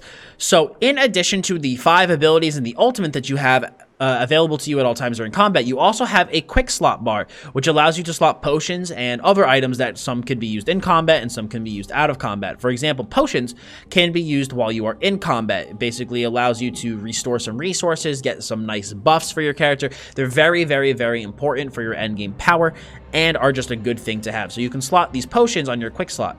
So if you go to your bags, for example, and press the default keybind of Q, you are able to assign, you see slottable items. You can slot a bunch of different potions if you would like onto your bar in order to gain those benefits. You could also slot buff food onto your bar as well, which again is extremely important for your character's final power. So you can put buff food on your quick slot bar so that, let's say, you know, you're in combat and your buff food wears off, you can reapply it. You can also put different vendors and merchants. For example, you can buy a banker as well as a general merchant from the crown store, and you can put those on your quick slot so that, let's say, you know, you're out and adventuring and you go, oh, I need to access my bank. You could just hold Q, navigate to your banker, summon the banker, and he's there, and then dismiss. So very, very simple.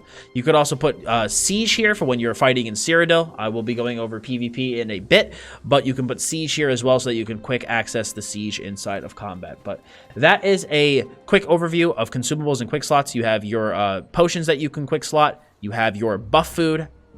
You also have different convenience items such as the banker as well as siege. But if you want to, you could explore some other things here that you can put onto your quick slots. But like I said, bags, press Q, that gives you access while you're out in the world. If you want to change, hold Q, and you can select using the mouse from your different quick slot items. And these quick slots do have a cooldown, so it's not like you can just use them all the time. The quick slot potions have a cooldown.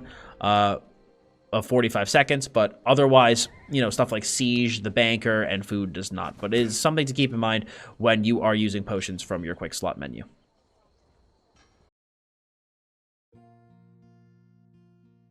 The next thing that I'm going to cover is the major minor buff system in the Elder Scrolls Online, and this is a very important system to understand if you want to know how buffs and debuffs work. There's two types of buff types and two types of debuff types. We have major and minor. Major, it basically is a lot of an effect, and minor is basically just a little of an effect. But you can only have one instance of any particular major buff on you at the same time, just as you can only have one instance of any minor buff on you at the same time. And I think a better way to explain this would be to actually give you an example. So if we look at volatile armor from my draconic power skill line from being a dragon knight, when I cast a skill, I get major resolve and major ward, which increases my physical and spell resistance by 50 to 80 for 20 seconds. Now, I can't have 4 instances of major resolve on myself at the same time, giving me 20k spell resistance. It doesn't work that way. You can only, if I were to slot 5 skills that gave me major resolve for some reason, I would still, and casted all of them, I would still only get 50 to 80 resistance. You can only have 1 instance of that major resolve buff on you at once. Okay, and it's the same thing for debuffs. If I was to use a debuff, such as, let's just use major defile. Do I have a skill off the top of my head? Let's just say major defile. Major defile basically will reduce your healing taken by 30%. Now, you can't hit someone with 3 different major defile debuffs and make their healing reduced by 90%. You can only have 1 instance of that major defile debuff active on the same time. But you can't have a major and a minor. So for example, if we're going to talk with volatile armor, 50 to 80. I could also have minor resolve and minor ward, which increases my physical and spell resist. I believe it's like 1320 or 1380. So it's basically like a smaller version of this major buff, but you can have major resolve and minor resolve, or major ward and minor ward. But similarly to the major buffs, you cannot have, 15 different minor wards running on you at the same time. Only 1 instance. So if it's a name, so do keep this in mind that if it is a named buff, like this, you can only have 1 instance active on your character at the same time. And it's extremely important to optimize your character by not overlapping with these major and minor buffs. Now, I want to mention this really quick. There are 1 important buff for every Magicka character and then 1 important buff for every stamina character. You need to make sure that you get from somewhere when you get to end game. For Magicka, that would be major sorcery. Wherever you choose to get that from, whether it be potions or whether it be your gear, you need to have an instance of major sorcery somewhere in your build as a Magicka damage dealer. It increases your spell damage by 20% for 47.6 seconds from this skill. Or if you are stamina, you want at least 1 instance of major brutality somewhere on your bar. So major brutality increases your weapon damage by 20% for 30 seconds. It is incredibly crucial to your build to make sure that you have at least a form of this somewhere in your build. So something to keep in mind while you are playing. But that is just a quick overview of the major and minor buff system, and hopefully you guys understood how that system works.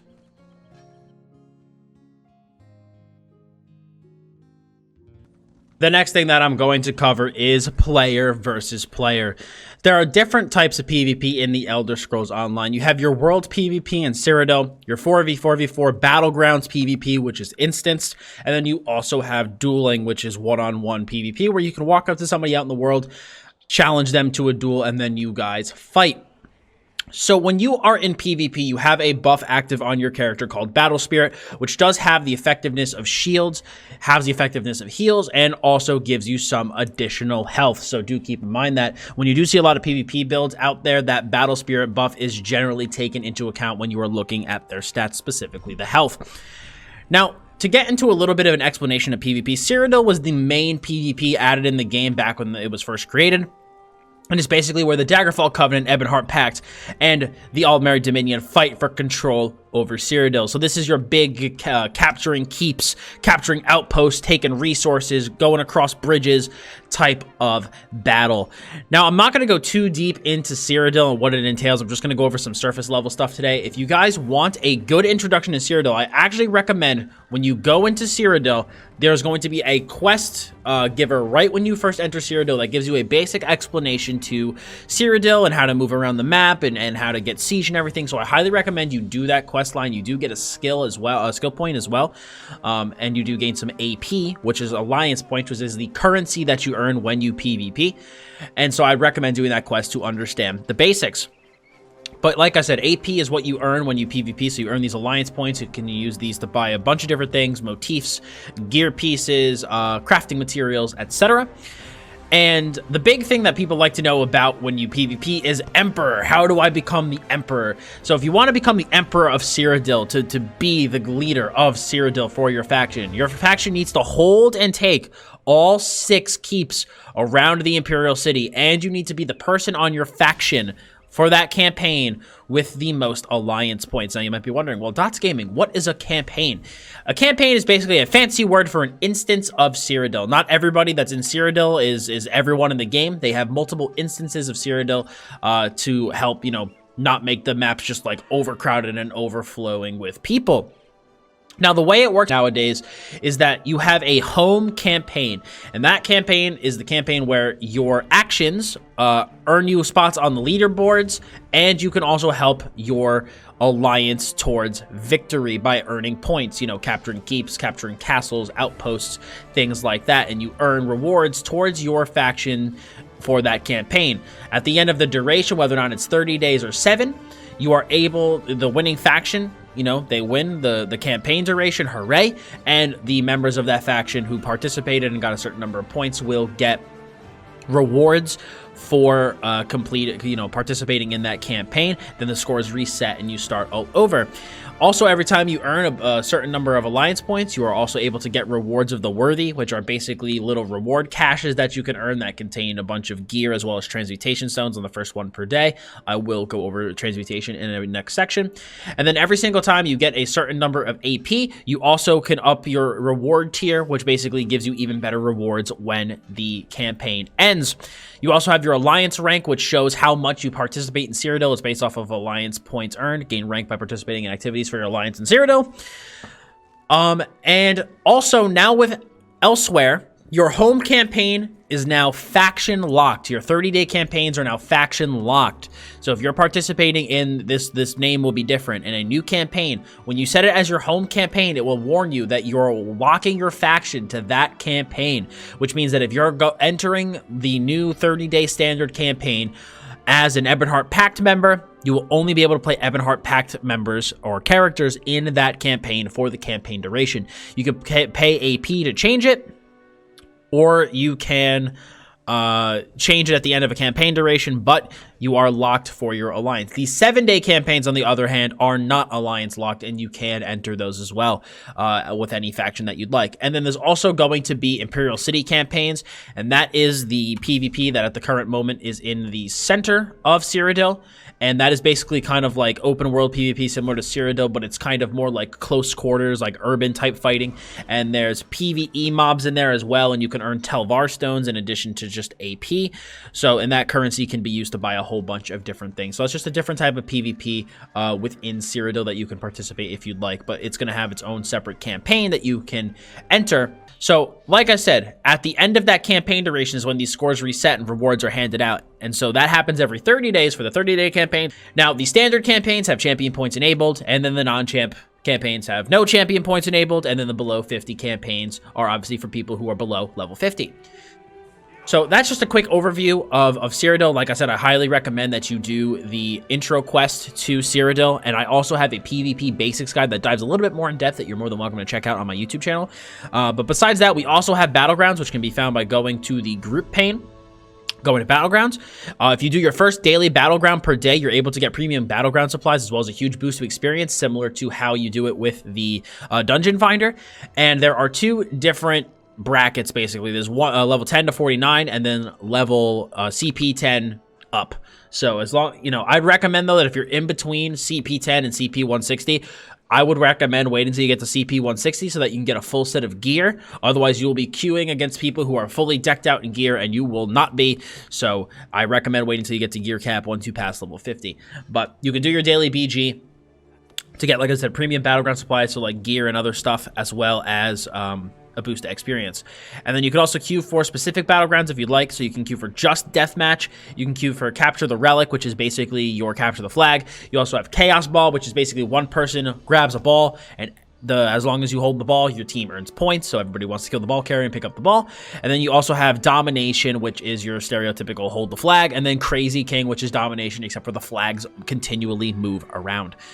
And then, like I said, you also have dueling, where you just walk up to somebody in the world, interact with them, and challenge them to a duel. Battle Spirit will be enabled. You will also have CP enabled as well, because you're just out in the world.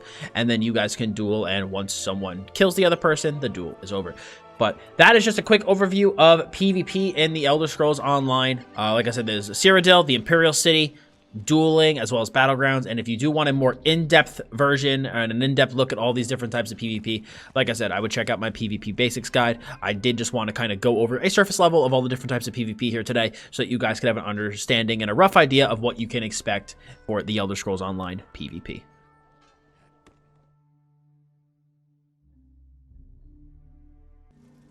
The next section that I'm going to cover is transmutation. So this was added in the Clockwork City DLC, and transmutation, in my opinion, is one of the best things that ZOS has ever added to ESO. And this basically allows you to change the trait of a weapon, gear piece, or jewelry item. So whenever you do various activities in the game, you can earn these transmutation crystals. And you need 50 of them to change the trait of an item. So you can either go to the Clockwork City and do the transmutation there, or you can actually get a transmutation station for your house, and I'm in my house currently, and you can transmute your items at that table. So you basically need to interact with the transmutation station, and you can see your various items, and you can transmute them. So for example, if I want to change the trait on my Axe of Hunding's Rage, actually, I need to do a different one because that one's already nerd-honed. Okay, so I'll do my Bone Pirate's Axe. It's defending. Let's say I want to trait change it to something else. Once I have 50 transmutation stones, I can basically choose from any trait that I have unlocked, and I can trait change it. Now, I mentioned in the crafting section that research is incredibly important for transmutation. The reason that it is so important is because you can only trait change items to traits that you have researched. So for example, on this guy, I only have nerd-honed axes known, so I can't transmute to a sharpened axe. I'd have to put this item in my bank, log on to my crafting tune, and transmute this axe to sharpened if I wanted sharpened on my crafting tune. So that's why research is so important. Because even if you never want to craft, if you ever are farming for this, this item that's taking you forever to get, and you get it, and it's in the wrong trait, and you don't have anything researched, you're going to be stuck with that bad trait instead of being able to transmute it to a better trait.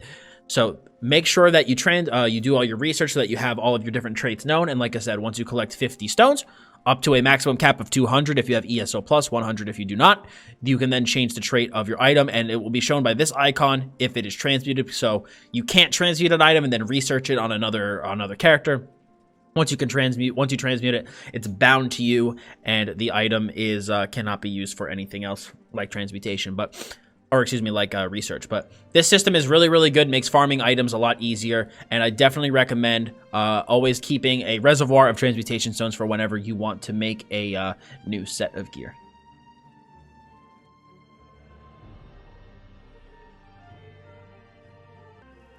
The next thing that I'm going to cover is the best way to level up in the Elder Scrolls Online. So I am of the opinion that for a new player, the best way to level up is to just quest. It's just how I believe, like how I think. I don't think it's a good idea as a new player to just straight up power grind your character to level 50 and start grinding up CP. Mainly because, your first trip through an MMO, you only get once. You only get that first experience with, that bit of wonder that you have from being in a new world and experiencing the story and learning your character. Like that first time only happens once with a new MMORPG. So I really recommend that you guys just quest up your first time around, go to the different zones, explore some of the story, queue your daily dungeons, queue your daily battlegrounds, and just have a good time and take your time. It's no rush to end game. ESO is not a theme park MMO, so there's so much you can do even as a lower level player. It's the journey, the leveling journey in ESO is actually one of the best in my opinion. It's not like WoW where it's just like, you know, go get me 10 boar husks. Like it's a lot better. All the quests are voice acted. You get involved in the story. You have to make decisions in certain quests, and whenever you make those decisions, anytime you walk past certain NPCs, they're like, hey, you're the guy that did this. So it just really adds to the RPG element of the MMORPG that is ESO. But if you're like, Dots Gaming, screw off. I don't care. I want to power grind and just get to the end of the game. The best way to do it is to literally just kill mobs. That is the fastest way to grind up. Now, there are a ton of different grinding locations. You can do so many different things. Any area that has a high density of mobs will be a really good spot to power grind your character, especially if you are with a friend. If you're with a friend, you guys will gain an XP boost. So as a group of 2, go out, kill, you know, find a high density area of mobs and just kill them all, and just literally do that until you're the level that you want to be. You could also do dolmens as well. If you do choose to do dolmens, I recommend the Alakir dolmen grind. So you basically just go from here and you rotate either clockwise or counterclockwise. It sometimes switches, but you can just bounce between these 3 dolmens and they'll be a good way to gain experience. Power grinding through farming mobs is a bit better. Overlands is better than instanced, by the way. But Dolmens is a good secondary option for power grinding. But I really do encourage you, if you're a new player, to give the leveling process a try through questing. I think you'll have a much greater time that way. And plus, I think you'll learn your character a little bit better if you actually just progress, you know, pick up the skills slowly, get your passives, you know, kind of quest out, you know, and play with your skills, as opposed to just power grinding, getting to max level with all these skills and being like, I don't know what to do. Plus, whenever you do choose to level through questing, you're going to discover lore books throughout your questing adventures, Skyshards throughout your questing adventures, wayshrines throughout your questing adventures, and if you're just power grinding, you have to do all of those grinds separately after you just do your power grind. So that is something to keep in mind. Also, I did mention the guilds in an earlier section. Make sure you pick up your Mages Guild, Fighters Guild, and Undaunted first thing when you create a character. I want to mention that here in this section, just so that, you know, people here are looking for good ways to level. Make sure that you get those 3 guilds first, since they're very instrumental to your character's power, and it's going to be easier to get them leveled up while you're leveling than if you just if you grind them separately afterwards. It can be kind of a pain. Trust me, I've done it before, and it can get pretty boring. But hopefully, you know, you guys choose whatever leveling process works best for you and that you think you'll enjoy most, and these are some of the best ways to level up in ESO.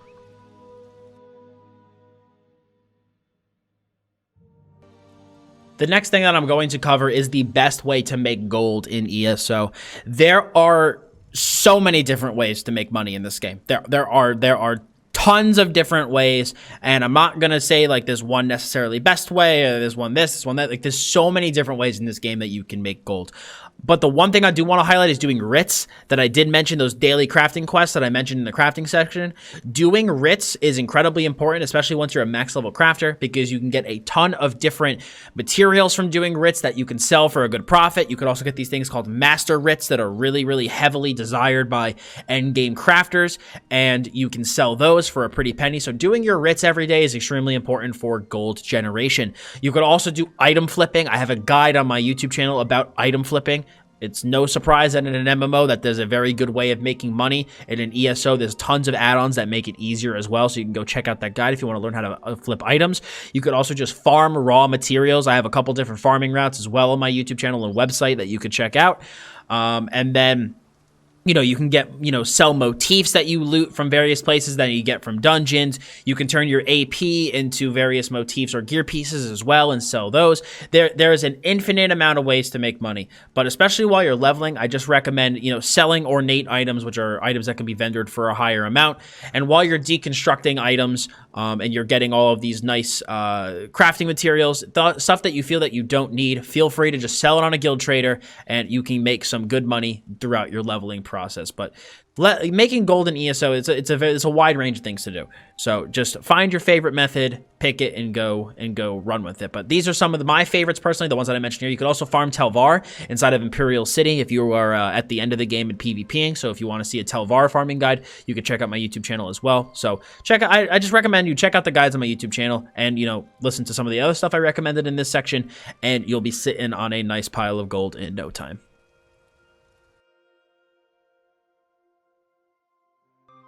The The next thing that I'm going to cover are the best builds for leveling and end game. So for those of you who haven't figured it out by now from watching this video, I do have a website, dotsgaming.com, and I have a bunch of written guides on this website. A lot of my guides are featured here. Like I said, you got your beginner guides, your general guides, add-on guides. We have an acronym dictionary for in-game jargon. We have gold guides, veteran dungeon guides, but the part that I want to highlight for this section is our builds. I have builds for every class and every role for PvP and PvE. But if you're a new player, I recommend checking out especially my leveling builds. Now, a lot of leveling builds that I've seen prior to me making mine were just like, hey, use these skills and you'll be fine. And in my opinion, static leveling builds are pretty dumb because you don't get to explore your class and experience what your class has to offer and try out all these different skills. And leveling with a static bar rotation, in my opinion, is pretty boring. So what I basically did was I went through all of the different classes and I went over how you guys should just set them up in a rough way. So recommended races, recommended gear setups, recommended attribute placements, recommended vampire versus werewolf, a recommended mundus stone, recommended potions and food, and then a list of potential abilities that you can use on your character. So I know the common question I always get with this is, Dots Gaming, there's more skills here than I could fit on my bar. Which one should I use? The answer is whichever ones you want.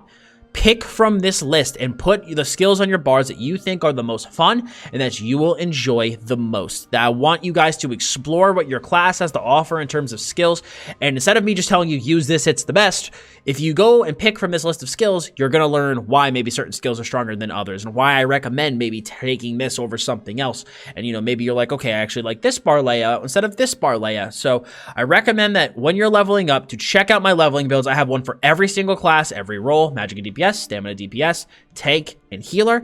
Give the introduction a read, the video a watch, and then read through your section, read through everything. I explained it all very, very well. I even go over passives to get, general rotation. So I recommend for your leveling process to check out these builds. They've helped hundreds and thousands of people throughout their leveling journeys in ESO.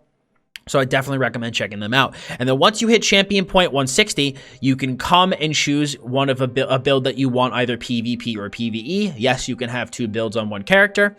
And so let's say you come and you go, okay, I want a endgame PvP build. So you can click your PvP build and choose from the list of builds that we have here. We have a whole bunch of different Dragonite builds, Nightblade, Sork, Templar, and Warden. And then coming with elsewhere, I will have Necromancer builds posted on the website. And do keep in mind that I have not written every single build on my website. I have had members of my community help me out with some of the build writings. You know, if I maybe don't play a certain class or someone wants to share a really cool build that I like and I know them, I'll give them the opportunity to put it up on my website. You know, benefits me by having more content on the site and benefits them by giving them some exposure. But you can see at the top, it will say build written by, and it'll tell you the author. And then if you want to contact anyone asking any questions about the builds, feel free to click this contact info section and it will tell you to join our Discord server and ask that writer about the build. But, you know, you can choose again between various PvP builds, PvE builds. We go over everything from, you know, your gear setup, attributes, skills, champion points, buffoon, mundus, race, potions, passive, tips, you know, tons of different stuff. So you can be sure that your character will be outfitted with some amazing builds for both PvP and PvE by using the ones on dotsgaming.com.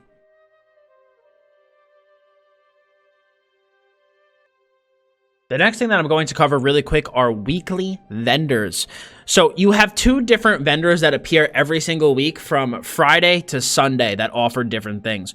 So you have the Alliance Point vendor, which is more commonly known as the Golden vendor, and that is located in the base camp of every faction in Cyrodiil. The vendor will spawn on Friday and despawn on Sunday. She will sell monster set shoulders in epic rarity. I will be going over monster sets a little bit more in the Undaunted Pledges section.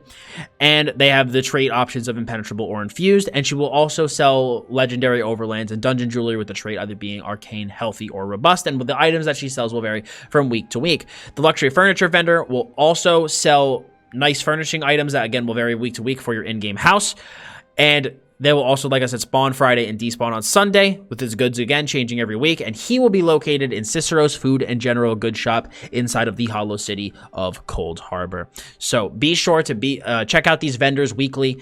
to know what loot they have and what items you can buy if you're interested. And if you join my Discord server, link in the description below, we have an ESO news tab where you can see every week what items are being offered by these vendors. The next thing that I'm going to cover are undaunted pledges as well as monster helm sets. Now, undaunted pledges are daily dungeon quests that you can get from the undaunted enclave at any capital city, so Mournhold, Eldenroot, or Wayrest, once you hit level 45. Now, these daily quests are incredibly important to do because you get undaunted keys from them. But before I get into that, basically you have Urglark Chiefbane, Maj al-Ragath, as well as Glirian the Redbeard. And these guys will give you daily quests to go and beat a certain dungeon on either normal or veteran difficulty, and the reward is, like I said, those undaunted keys. If you beat it on normal difficulty, you get 1 key. Veteran difficulty also only rewards 1 key, or you could also do it on veteran hard mode, and that will give you 2 keys. Now, Maj and Glirian will have the base game dungeon quest, while Urglarg is the DLC dungeon quest giver every day. Now, basically, when you get these keys, you can use them to unlock these various chests, and these chests have a chance to give you a monster set shoulder from the dungeons that they give quests for. You can simply do a Google search. You can find charts based off of what gear sets are in each chest, but you basically can take the keys, unlock the chest, and you get an undaunted shoulder piece. Now, those get paired with a helmet to make a complete 2-piece set bonus, and you get the helmet from doing the dungeons on veteran mode, and the final boss will drop a helmet for its dungeon. So there's a associated monster helmet for every dungeon. So you get the shoulder from these chests by doing the daily quest, and you get the helmet from the veteran dungeons.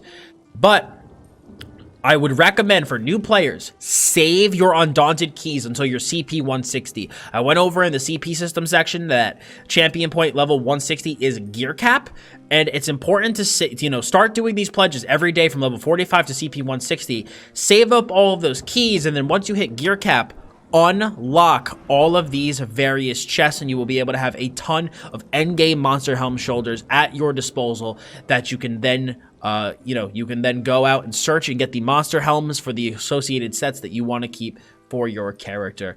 But this was just a quick overview of undaunted pledges as well as monster sets, so these are very, very important, so make sure you get them done every day.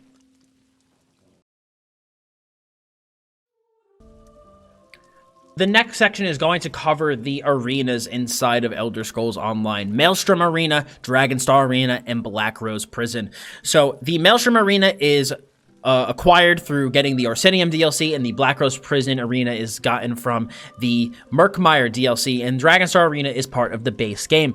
Now, these various arenas offer different types of weapons when you beat them, which is why they're so good. Dragonstar Arena, which is located in northwestern Craglorn, will give you the Master's Weapon. The Maelstrom Arena, located in northeast Hrothgar, drop the Maelstrom Arena weapons, and then the Blackrose Prison in Murkmire, in western Murkmire, will give you the Blackrose weapon. Blackrose Prison and Dragonstar Arena are 4-player instances that are completed together. Think of it as kind of like a cross between a raid and a dungeon, where there's different stages that you have to, and different levels that you have to go through. Each level has certain rounds and certain specific mechanics to it. Now, Veteran Maelstrom Arena is similar to those two, but it is a solo instance. So Maelstrom Arena is basically the hardest solo thing that you can do in the game, and these are the 3 different arenas in the game. Like I said, they each offer a unique weapon type through doing them. Blackrose and Dragonstar are done with group members, while Maelstrom Arena is a solo challenge. The next thing that I'm going to cover is crowd control.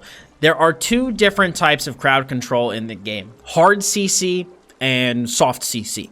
So basically, a hard CC is something that completely prevents your character from making any action unless you CC break it. That would be basically like something like Fossilize, stunning them for 3 seconds. When somebody is stunned, they are hard CC. They cannot do and complete any actions until they CC break out of that stun.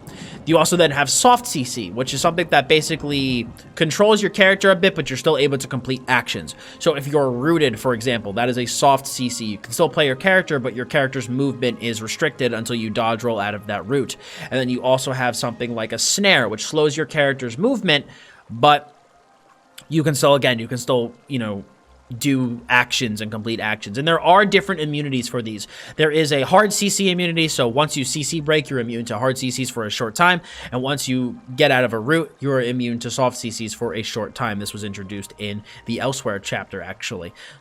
So there's a wide variety of CCs in the game. I just wanted to basically mention that they exist because some people don't know what that acronym means. It stands for crowd control. And specifically for PvP, you always want to make sure that you have some sort of hard CC somewhere on your bar so that you can stun your opponents and prevent them from completing their actions.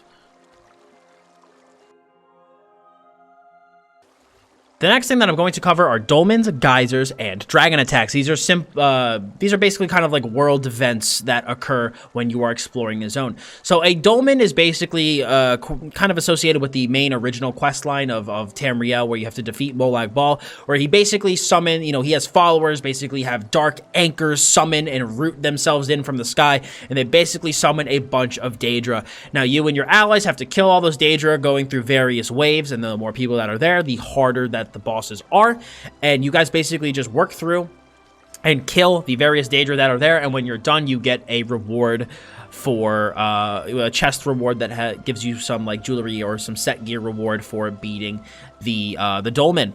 You also have geysers, which are basically really similar to dolmens, but they are in Somerset, and these are a bit unique. The mob encounters are a little bit different, and you get gear set rewards as opposed to just being purely jewelry. So you can get, geysers are basically just the Somerset version of the dolmen. They're not associated with Molag Bal, but are instead associated with the quest line in Somerset. And then finally, coming with Elsewhere, I'm on the live server right now, so I can't show it. There will be dragon attacks in the game, and think of dragon attacks kind of like a mobile dolmen or a geyser. Dragons will be flying around, and eventually they will begin to land and interact with players, and players can fight the dragons there, and they will definitely need a group to get those done, and you guys can fight and kill the various dragons in the game, and they each have their own various mechanics based off of the dragon's type. Harrowstorms are the new world event introduced with Greymoor, and very similarly to dragon attacks, geysers, and dolmens, it's basically just the new world event. You're going to see in Blackreach, located in western Skyrim, that you can find Harrowstorms all around. And at these Harrowstorms are going to be vampires and undead enemies, and you need to kill the various waves of enemies and the totems around to complete the Harrowstorm, and similarly to the other ones, you will get rewards for doing so. The cool thing about this stuff is these are all events that occur in the world, so when you're exploring and going throughout your adventures, if you stumble upon these, you and your allies can take care of all of these monsters and get some cool rewards. The next thing that I'm going to cover is the Zone Guide. The Zone Guide was added in Wrathzone, in my opinion, was one of the greatest additions to the game. The Zone Guide basically shows you all of the things in the zone that you can do and help you identify where you need to go to start on that zone storyline, so that you're not doing side quests thinking, okay, I'm actually doing the story quest, but in reality, you're just doing some random side quest. So it shows you a bunch of different things that you've completed on the map, such as public dungeons, world bosses, you've gotten wayshrines, different delves you've explored, and as well as the story quests. And if you've won, and as well as some achievements for the zone. And what's cool is that if you want to do a story quest for the zone, you can simply do continue zone story or start zone story, and it'll show you on your map where you need to go to actually go on your zone story. So it really, really helps you guide you through each zone and show you, okay, these are what the things that you need to do. These are some things that you haven't acquired yet or areas that you haven't explored. So it's a really, really helpful way if you're going into a new zone and you don't know where to start to get you started on your adventures inside of that zone. Antiquities is the new system that came with Greymoor, and it's basically a mini game inside of ESO where you're going to get these things called leads, which tell you about a treasure buried somewhere in the world. You then have to scry that lead to find out where the treasure is, go to the location, find the dig site, dig up the treasure, and boom, it is now something you have in your possession. And the items that you can find in these dig sites vary from just basic furnishing items for your house, random trash gear that you can get dropped, but the big thing that people want to go for is one of two things. Either the mythic items, which are the new one-piece set bonuses that offer a ton of additional utility and power to your character, but you can only wear one at a time, or there's even a new mount that you can get through this system. Now, what you're going to want to do when you get started with Antiquities is to go to Solitude in Western Skyrim and go to about where I am on the map, and you will see a thing on the wall that says calling all antiquarians, and that's going to be your starting quest. You're going to grab that and then go through the intro quest, and it's going to teach you all about scrying and all about excavation and how those processes work. But what's going to basically happen is that once you get a lead, which is the first step that you need to be able to scry, and you can get leads from a number of ways, from just either mobs in the world, in certain zones. You can get them from treasure chests, public dungeons, delves, lots of different places. You're going to basically get a lead, and then you're going to have to scry it. And now, as you can see on the screen, scrying is basically like Minesweeper, where what you're going to need to do is get all of these different symbols next to each other to kind of match up. You're going to click them and try to discover all of the various glowing circles you see, which are called foci. The more foci that you discover, the more kind of fine-tuned your area will be shown on the map. Like, as you can see, I only discovered a couple foci here. I still missed, I think, 2. So the area that is shown on the map where the dig site was a little bit larger, but if I discovered all of them, it would show me a smaller dig site, so it would make it easier to find. Then you simply go there, dig it up with your tools, go through the digging minigame, and then bam, you then have your item. Now, there are a couple different abilities that you're going to gain access to as you level up your 2 skill lines for these. So do keep that in mind, that as you level them up, you will get skill lines that make the scrying easier. Also, the leads have various levels, so the higher level the lead, the more difficult the scrying and excavation processes will be, but the greater the rewards. You'll also notice that when you do excavation and scrying, you will have little like stamina bars, so to speak. For the scrying, it is like at the bottom in that little vial, and for the excavation, it's at the top with that little like stamina looking bar thing. And once those run out, you will kind of fail the lead or the excavation, or you just simply will stop kind of where you are. And if you didn't get any bonus loot from the excavation, you only get what you have dug up so far. And for the scrying, if you just miss out on certain foci, like I said, the area where you're going to have to search from is going to be bigger. But overall, the system, I think, is pretty straightforward, and they've done a great job with the tutorial quest that kind of explains the system to you. But I just wanted to give you a brief overview here for the complete beginner guide to give you kind of a broad picture of what the system looks like. Now, do keep in mind that if you do want to level this system to max level and get everything that you need, you're going to need to farm up quite a lot of skill points, but I think between 25 and 30. So do keep that in mind, that you're going to need a lot of skill points when leveling these skill lines up to be able to farm max level leads. You'll also notice that you can find your available leads that you can scry listed in your journal.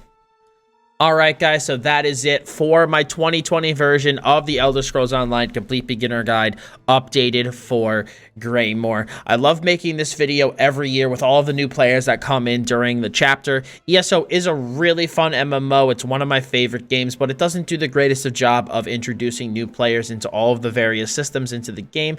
And I know starting a new MMO is always a very, very uphill battle. There's always so many systems to figure out, so many things to tackle at once. So I always like to make this video so that you guys are able to come to this, watch various sections on things that you're wondering about and are curious about and have questions on, and find all of the information about ESO in one place that you could always come back and refer to whenever you need something. So I hope that you guys found this video helpful and that you liked it. And if you did, I'd appreciate if you smacked a like on it. If you guys do have any questions about ESO, feel free to leave them below and I'll do my best to answer any questions. I also do, like I said in the beginning, stream live on Twitch over on twitch.tv/dotsgaming. So be sure to follow there if you guys want to watch me live. Of course, also subscribe here with that notification bell turned on to all uploads so that you guys can always know what I'm doing here on my YouTube channel.